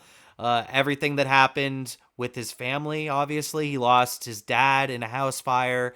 His mom, Mary Lou, was luckily at the racetrack this past weekend, but she had very bad injuries. And then, of course, the court case. You had the 2311 Front Row Motorsports court case with NASCAR that ended up being successful, but that was an extremely stressful time in Denny Hamlin's life. At that point, he probably didn't know if he was going to own a race team in NASCAR anymore. He didn't know what his future was in the sport. And boom, it worked out for him when it came to that part of the offseason. But a very difficult offseason, so a beautiful moment for Hamlin, winning his first 500 as an owner, and then obviously the 2311 perspective with the court case itself. Just a great moment, I'd say, for all four, winning the Daytona 500. Great promotion for the sport.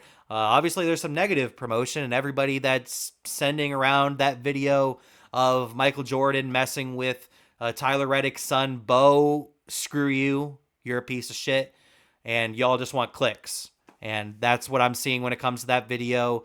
But there's also a lot of people out there talking great about NASCAR. A lot of people that were at the racetrack. We're getting on Sports Center right now. We're getting shown all over the place. Scott Van Pelt was talking about us. He might have mispronounced Tyler Reddick's name, but Scott Van Pelt, SVP himself, was talking about us, So it was overall, I'd say it was an amazing night and an amazing week so far for NASCAR.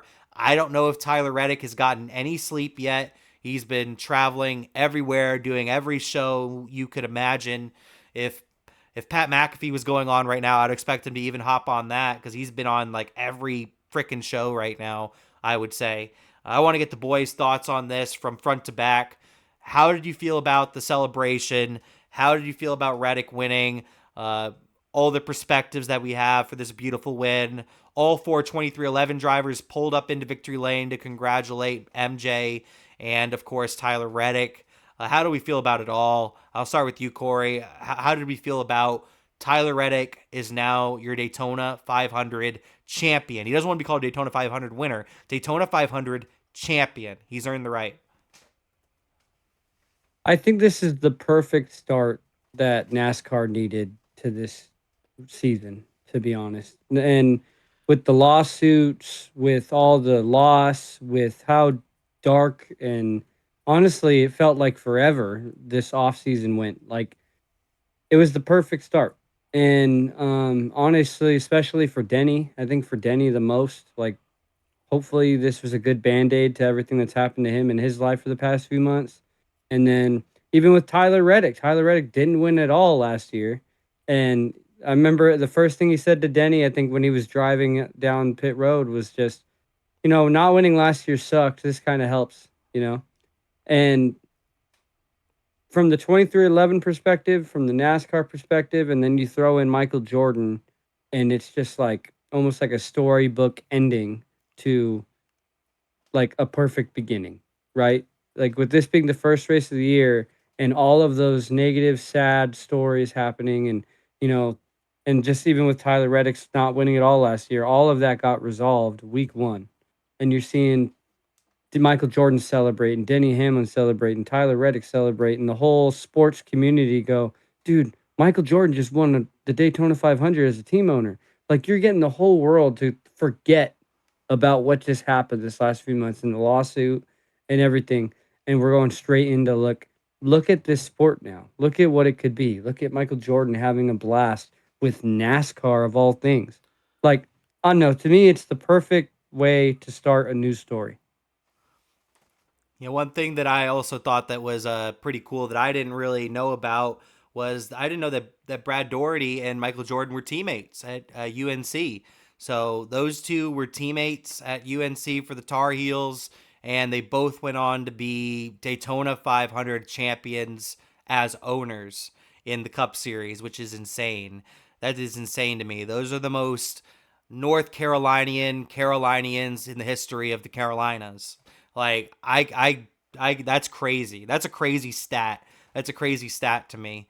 But just a beautiful moment, I'd say, for our sport, having Reddick win everything that happened with him, and then Michael Jordan winning the Daytona 500 has put us on everything. In every show, we're getting talked about, not just in America. We're getting talked about all around the world right now because of what happened in Daytona. Tyler, how did you feel about Reddick winning the Daytona 500? What does it mean for the sport? How did you feel about the celebration and all of that?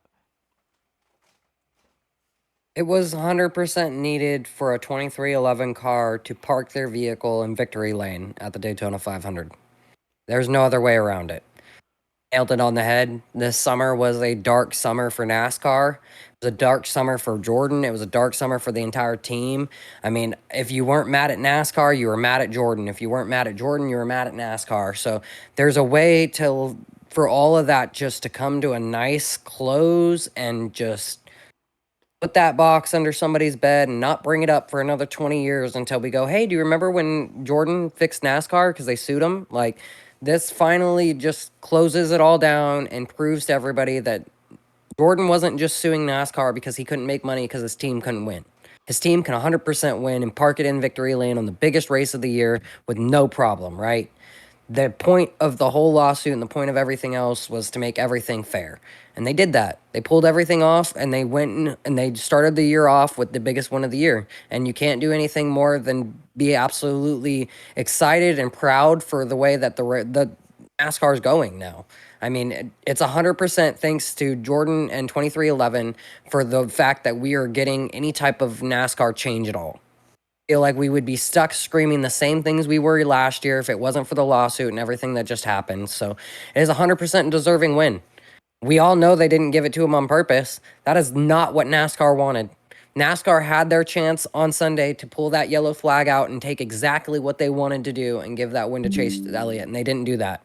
Instead, the one person that they didn't want to park in victory lane did, and that's what matters. Yeah, and another beautiful moment that I forgot to even mention there was Jim France, and they showed it on TV. Jim France actually walked his ass down into victory lane with a big smile on his face. She never does. Which he never does. He never does that. He never walks into victory lane after a race, and he usually doesn't have a big smile on his face. And he walked into victory lane with a big smile on his face and looked Michael Jordan in the eyes and shook his hand and congratulated him on winning the Daytona 500.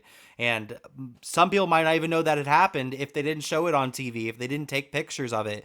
And it was awesome. I thought that was an awesome moment. Another cool stat. Also, I don't know if either of you heard about this stat. Another cool stat that we got from the weekend is the Truck Series winner was Front Row Motorsports. The O'Reilly Series winner was Richard Childress. The Cup Series winner was 2311. The three big components of the NASCAR court case all won in Daytona. A very, very cool, interesting stat. And that's just how life goes sometimes. That's just how life works sometimes. But let me know your thoughts on Tyler Reddick, 2311 Racing, Denny Hamlin, and Michael Jordan, Jumpman, winning the Daytona 500. All right, before we move on to our weekly picks and the schedule and facts for Atlanta, we do have to briefly talk about this. I think we've talked about this many times on this channel, but anytime we go to a super speedway, it seems to be very prevalent, and it's being talked about once again this week, and that is the fuel saving that we see at the super speedways.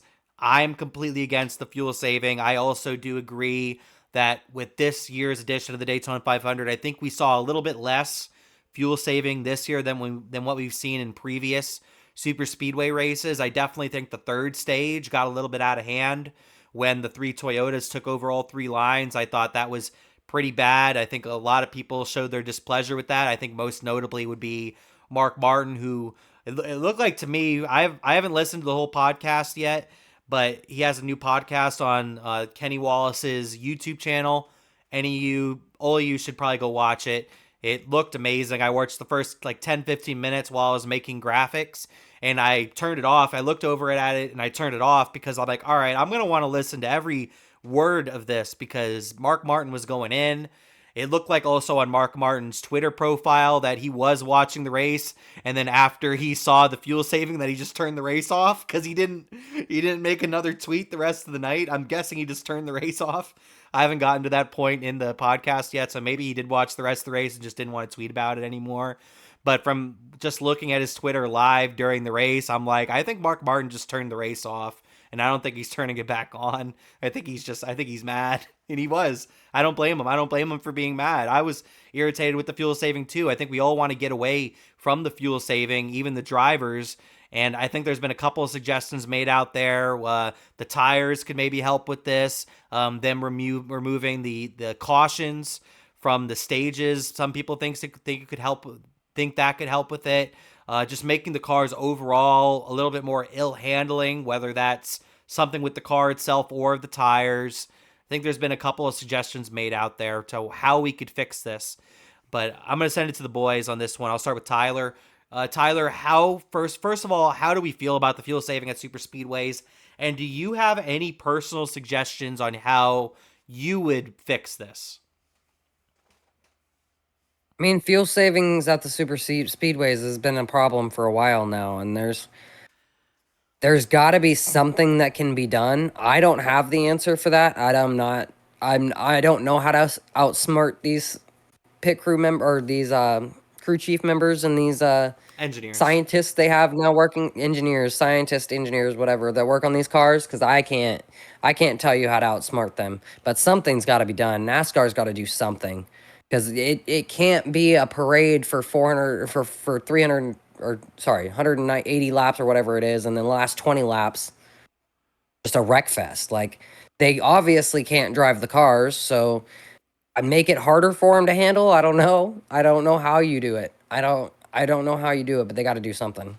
Yeah, I agree. They got to do something, because I'm not very entertained by it personally, just because I know what's actually happening. I can get some people being entertained by it because they are racing in close quarters.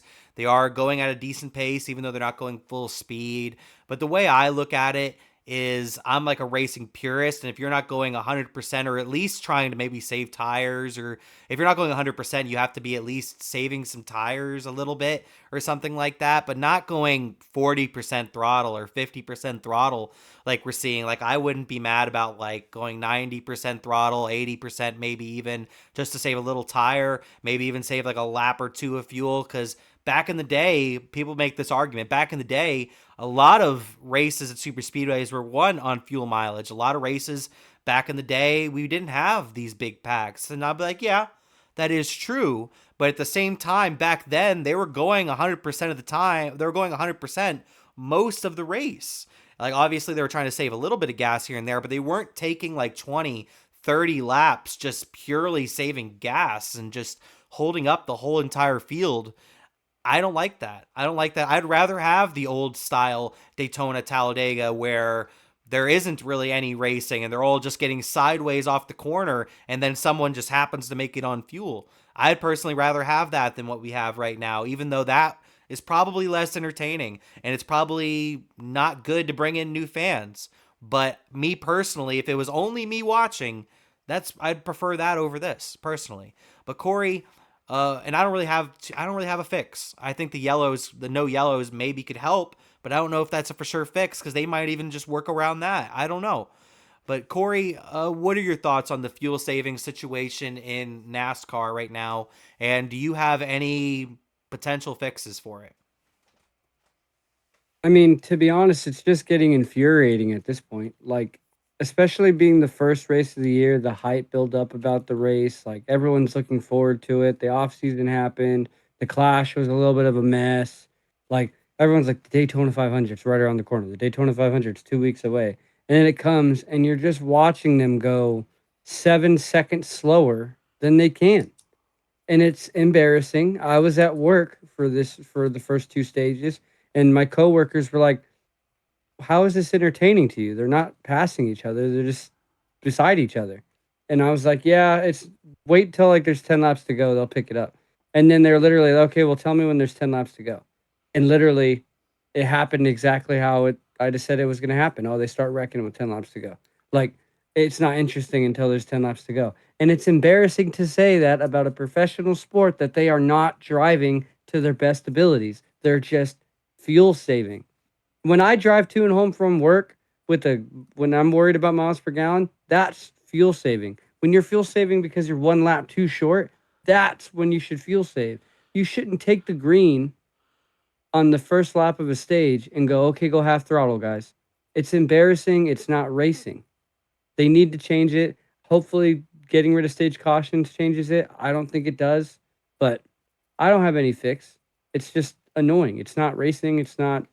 It honestly takes away from the nostalgia of the Daytona 500. I know you and me want to go eventually, but I don't see the point of going if they're not trying to fix this. Like being there for 3 or 4 hours, watching them not try to pass each other is insane. Yeah, it was pretty nuts. And it sounds like next year they could maybe do something experimental. I know Denny Hamlin's been pushing it. Junior's been pushing it a little bit. I heard Mark Martin talk about it a little bit when I listened to those couple of minutes of the podcast, to try something crazy for the Clash next year and just try some sort of experimental package. And if it works out well, then use it in the Daytona 500. But I don't think we're going to have that fix happen this year. I did hear Kenny Wallace give some sort of suggestion that he had for it, and I guess it would technically fix it, but I don't like it. What Kenny Wallace's suggestion was? What Kenny Wallace's suggestion was to throw a caution at the end of a pit window. So essentially have a competition caution for fuel. That way no one saves fuel. Like at lap 25 or something. Yeah, that's what, I think he said lap yeah. 25, bring everybody down, fill them up, and then there's no question. Yeah, that is what Kenny said. I think he said pretty much exactly that, actually. And is he wrong? No, he's not wrong. I think that would be a Band-Aid. I think that's the term he used, was a Band-Aid. That would be a good Band-Aid for the situation. But at the same time, I'm not down for just throwing how many cautions would that end up being? Like maybe six cautions roughly during the race, just to get fuel, just to get tires. I think that just makes us look silly. We're throwing that many competition cautions during the race, but it would take away the fuel saving. So it's hard to argue. It's hard to argue that. Tyler, obviously you kind of saw what Kenny's point was. How did you feel about the Kenny Wallace cautions? We'll call it the Kenny caution. I mean, at least he's trying to come up with an answer. I don't know. I don't know, man. That's a hard one because I don't like taking the competition out of the pit crews in NASCAR because like those guys work very hard at their crafts to be as good as they are. Athletes. So they're 100% athletes, and to make them look like, oh, like we'll just everybody come down and do it at one time, like. It's one of the most frustrating parts of ARCA for me. Like, I'm not even gonna lie. Watching ARCA and they're not having live pit stops, I know they have to because it's difficult because there's the money and all that, but it sucks. Live pit stops are like everything. That's part of NASCAR. So it's hard, but it would fix the answer. It 100% would fix the answer, and you can't fault Kenny for trying to fix it. Yeah, I don't fault Kenny at all for trying to fix it, because it would fix what we're going through, but at the same time, I think it just creates a different problem. That's the way I look at it. It amends one problem, but then it makes a whole new problem, and that is that the pit crews don't really matter for those races. So it really just depends on how you look at it. But let me know your thoughts in the comments. How do you feel about the fuel saving? How do you feel about Kenny Wallace's potential take on how to amend the fuel saving? What do you think that they could do to maybe amend the fuel saving? And do you even really care about it? Because I definitely see some people that are like, oh, well, they used to fuel save back in the day, so why is it a problem now? So I think there's many different opinions on this situation. So let me know your opinion on the fuel saving at super speedways in the comments. All right, let's move on to Echopark Speedway as we're finishing up a very long episode of Hit the Pacecar, because we had a lot of stuff actually to talk about from Daytona. Daytona was, I feel like all three races were just completely packed full of stories. So we actually had a lot to talk about when it comes to Daytona weekend. So let's move on to, I'm going to quickly go through the schedule, the facts, and then we'll line up our weekly picks for Atlanta, Echopark Speedway for the Auto Trader 400. So let's go through first the weekend schedule here. On Friday, we have truck qualifying and O'Reilly Series qualifying back to back at 3 and 5. Truck Series qualifying on Fox Sports 1, O'Reilly Series qualifying on the CW app. On Saturday, we have Cup Series qualifying, which is now on Prime Video. Just to remind people, it is on Prime Video for practice and qualifying throughout a good remainder of the season. Eventually, it will move over to True TV, and that is at 11 a.m. We have the Freight 208 on Fox Sports 1 at 1:30 p.m. That is the Truck Series race. At 5 p.m., we have the Bennett Transportation and Logistics 250 on CW. That is the O'Reilly Series race. That is on Saturday. And then on Sunday at 3 p.m., we have the Am Better Health 400 on Fox. Okay, also, quick note, there is no practices. I'll quickly ask the boys in a second how they feel about that, but I don't like it. I don't like the fact that there isn't any practices at super speedways. I think it's silly. I think it's asinine. I think it's one of the dumbest things. We saw what happened with Cleetus last week, and he had like 10 minutes of practice. Freaking Adam Andretti is going to be out there without ever racing a stock car before. And let's get to that. Let's go through the facts real quickly for the weekend at Echopark Speedway. We have the Auto Trader 400. The stages end at lap 60, 120, and it's a 260 lap event. Echopark Speedway, located in Hampton, Georgia. It's a 1.5 miles. I don't know whether to call it a super speedway or a speedway. It opened up back in 1960. That race was won by Fireball Roberts. We have 5 different drivers tied as the active win leader there. Last year's winners were Seabell and Chase Elliott. The notable entries that we have for the weekend, I already mentioned Adam Andretti racing for Tricon Garage in the number 5. Just announced this morning, Cory will be racing the number 1 for Tricon Garage. The same team he raced for last year, but this time in the number 1. We have Rowdy Kyle Busch racing the number 7 for Spire. Ty Dillon is in the Ram Truck All-Star car for Colleague Racing, the number 25. Ricky Stenhouse Jr. making back-to-back Truck Series starts in the 45.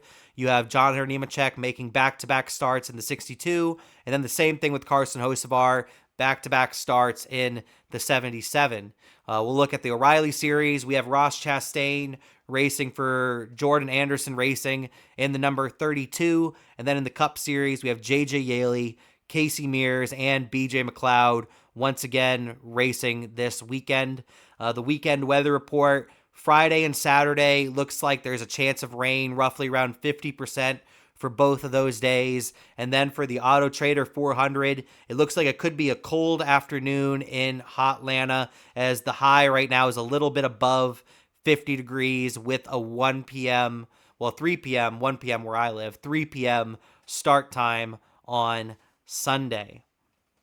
All right, now that we've gone through the weekend facts and the weekend schedule, right before we go into the weekly picks, I do want to quickly get the boys' opinions just on there being no practice at the super speedways, and maybe their quick thoughts on Atlanta as a whole and what we have it right now. Tyler, what are your thoughts on the fact that we don't have practice at the super speedways, and how do you feel about this newer iteration of Echopark Speedway that we have? No practice will always be the biggest joke. I'm always going to say over and over again that it needs to stop every time the practice ends there. And then I don't know, the new Echo Speedway, it's crazy. It's been putting on some races. That's for sure. Yeah, it's definitely put on some insane races, some crazy racing. It's very different. I still will always say I prefer the old version of Atlanta compared to the new version of Atlanta. I prefer the old worn out quad oval, not this high banked track that they have now. Eventually it will become more old and worn out, and I'm very, very curious on how the track is going to be 10 years from now. I'm very curious, not even 10 years from now, more like 5 years from now. We see it wear out a little bit more every single year. I think it's worn out a little bit slower than I personally expected, but it is acting a little bit different every time we go there. Cory, how do you feel about there not being practice for Atlanta? This, especially Atlanta, because like I just said, we don't even know what the track's going to act like. Why is there no practice? How do you feel about there not being any practice, and how do you feel about the current version of Echopark Speedway? Well, not having practice is, I think we all have the same opinion. It's the dumbest thing ever. I feel like it's the only sport where you don't practice. And it's also the most dangerous sport, probably, right? So, like, Yeah, it makes no sense. It literally makes no sense. There's no argument for it. Saving money is a bullshit excuse. Teams want practice. And then you have guys racing for the first time on maybe the track that has the least give. You make a tiny mistake in Atlanta, you're you're getting run done. over. Look at what Kyle Larson did 2 years ago, maybe 2 years ago, a year. Yeah, I think it was 2 years ago, where he got loose, overcorrected, and probably had like one of the hardest hits of his career, where he took himself out straight into a wall, going at the highest speed. And And that's I Kyle mean, Larson. not having practice is a joke. Not having practice is a joke. And then Echo Park Speedway is awesome. Like, it's what super speedway racing was back in the day.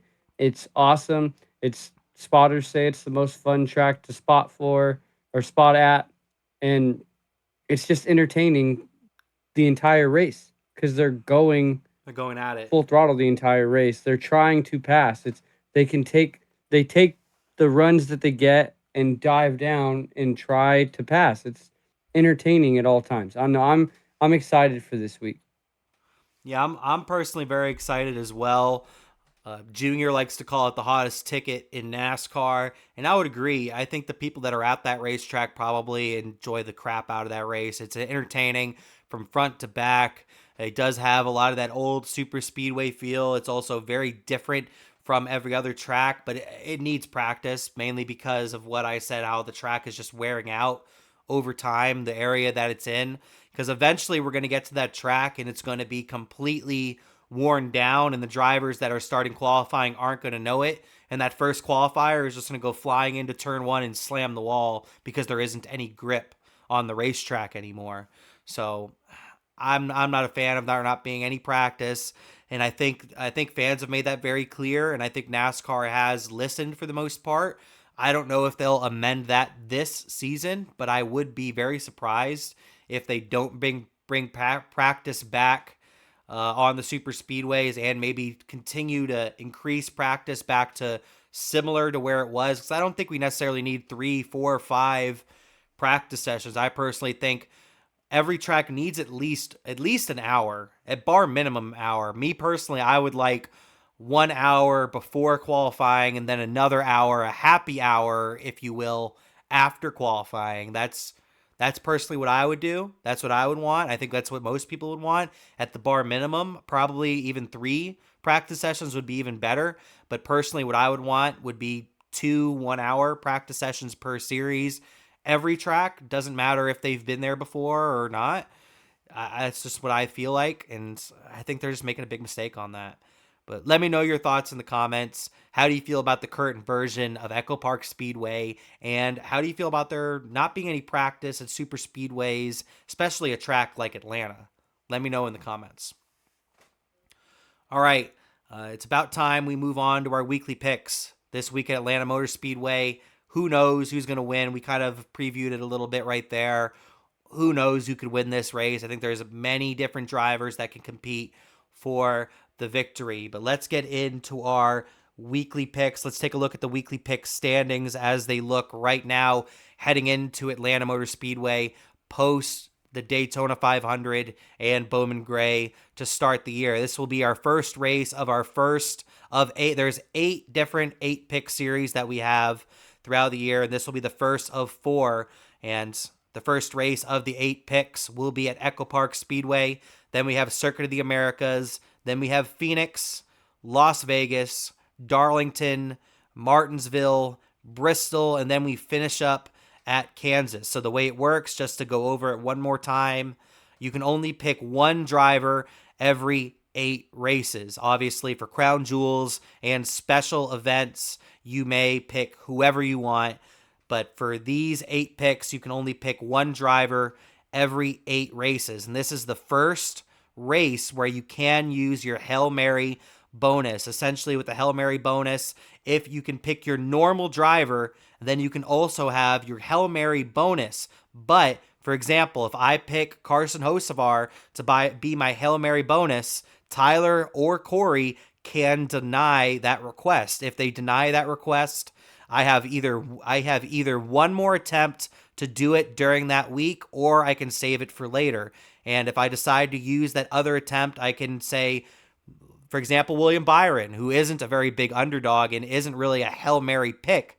But if the other person decides not to deny that request, guess what? I have 2 favorites to pick this week. So it's a little bit of strategy thrown in there, a little bit of a caveat, if you will, throw it into the weekly picks this year, make it a little bit more interesting. But the points heading into Echopark Speedway, as you can see on your screen if you're watching on YouTube or on X, Tyler off to a hot start. Tyler has not slowed down from last year. Tyler was the most consistent last year. Cory did win the title, but Tyler was by far the most consistent last year. Finished with 0 DNFs last year, and he has started off this season with 2 top 10s. He has an average finish of 5, and he's won both of the weekly races so far in our weekly picks with 2 wins. And he has 9 points, first in the standings. I'm second in points with 5 points. And then Cory is last with 2 points, fresh off his title.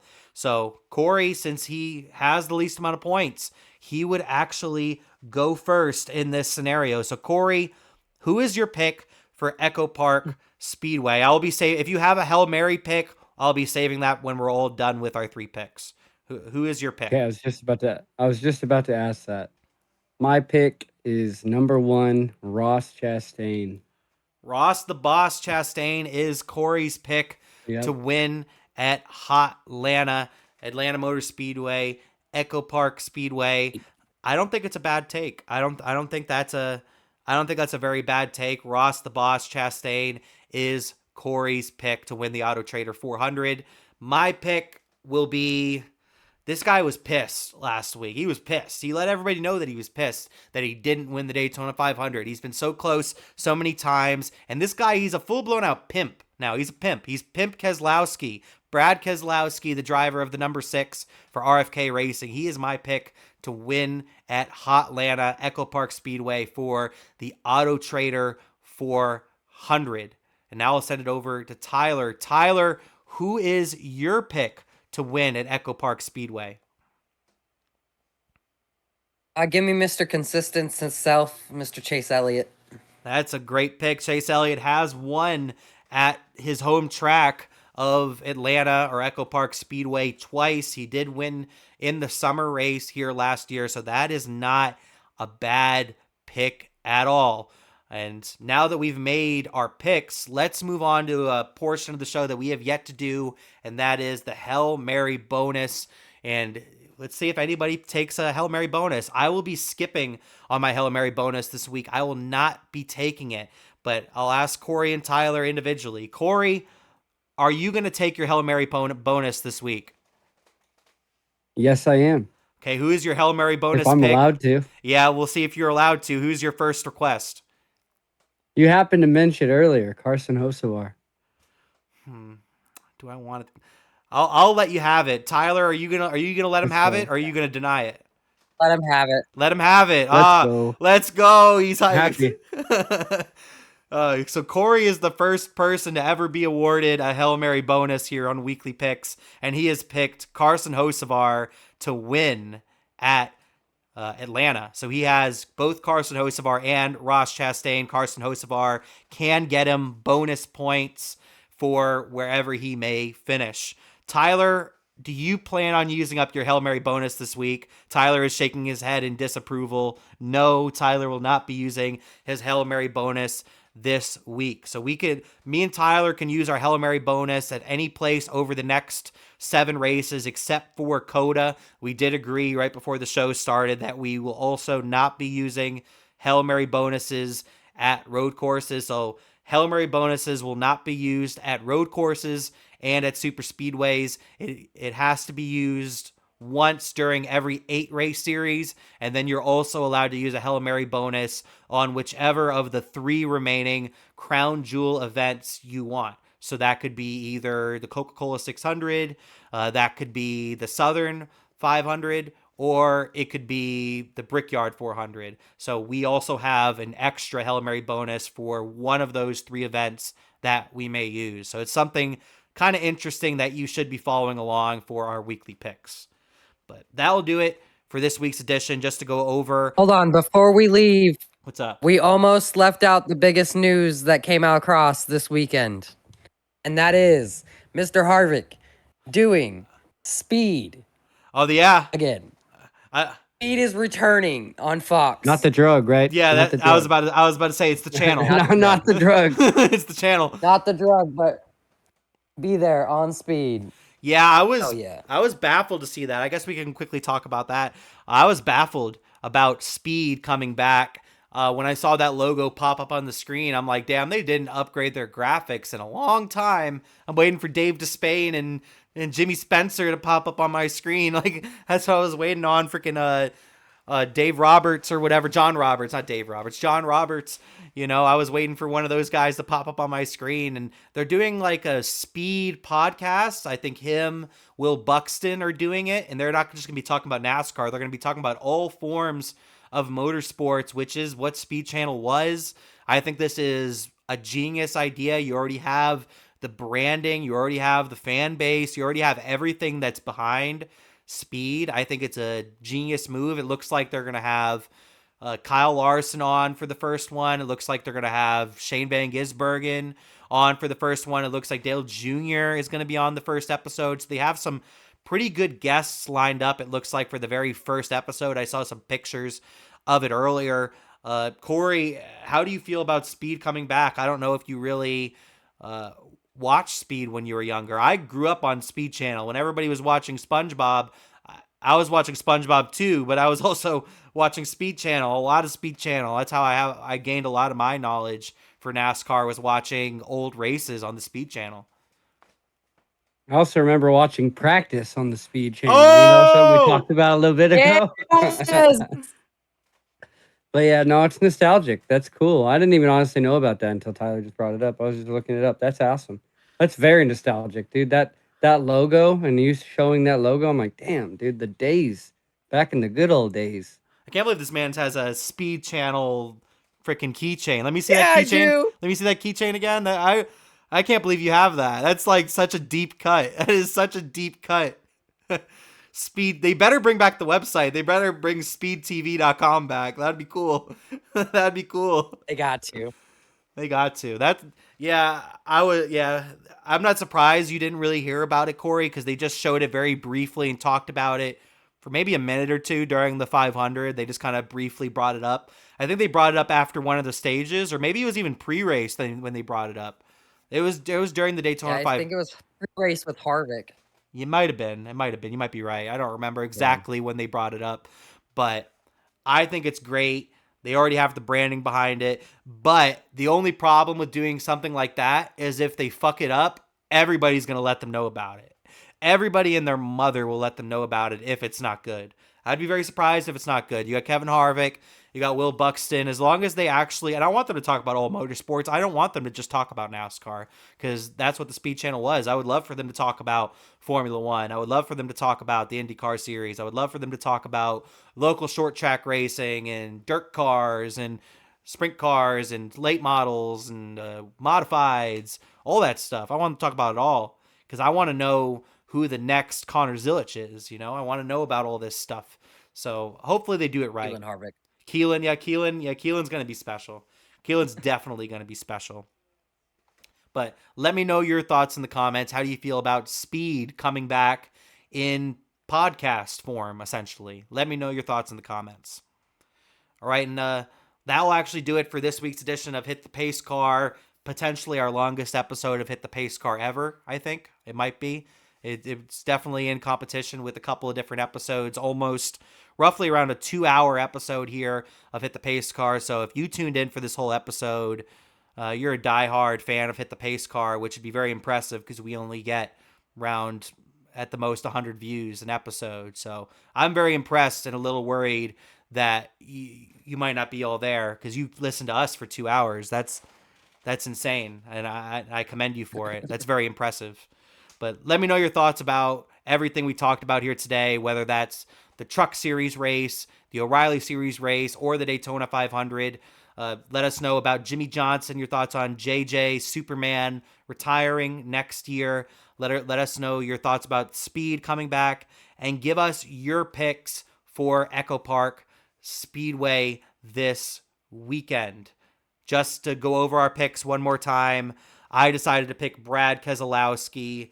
Tyler had decided to pick Mr. Consistent, the home track driver, NASCAR's most popular driver, Chase Elliott, to win at Atlanta. And then Cory took the first ever Hail Mary bonus in the history of Hit the Pacecar by taking Carson Hocevar as his Hail Mary bonus, but his primary pick will be Ross the Boss Chastain. Let me know your thoughts on all of that in the comments. So I'm going to send it to the boys for final word. Tyler, any final words you have for the people? Man, that's it. We've said enough. He's like, I said enough. Speed's back. That's all that matters. Cory, any final words you got for the people? No more fuel saving. Let's go. No more fuel saving. Let's go. Yeah, I couldn't agree more. Let's get away from that fuel saving, and let's stop reposting that video of Michael Jordan messing with Tyler Reddick's kid. Those would be my last words of the day. But for now, I'm Trackside Larry. They're Cory and Tyler. This is Hit the Pacecar, and peace.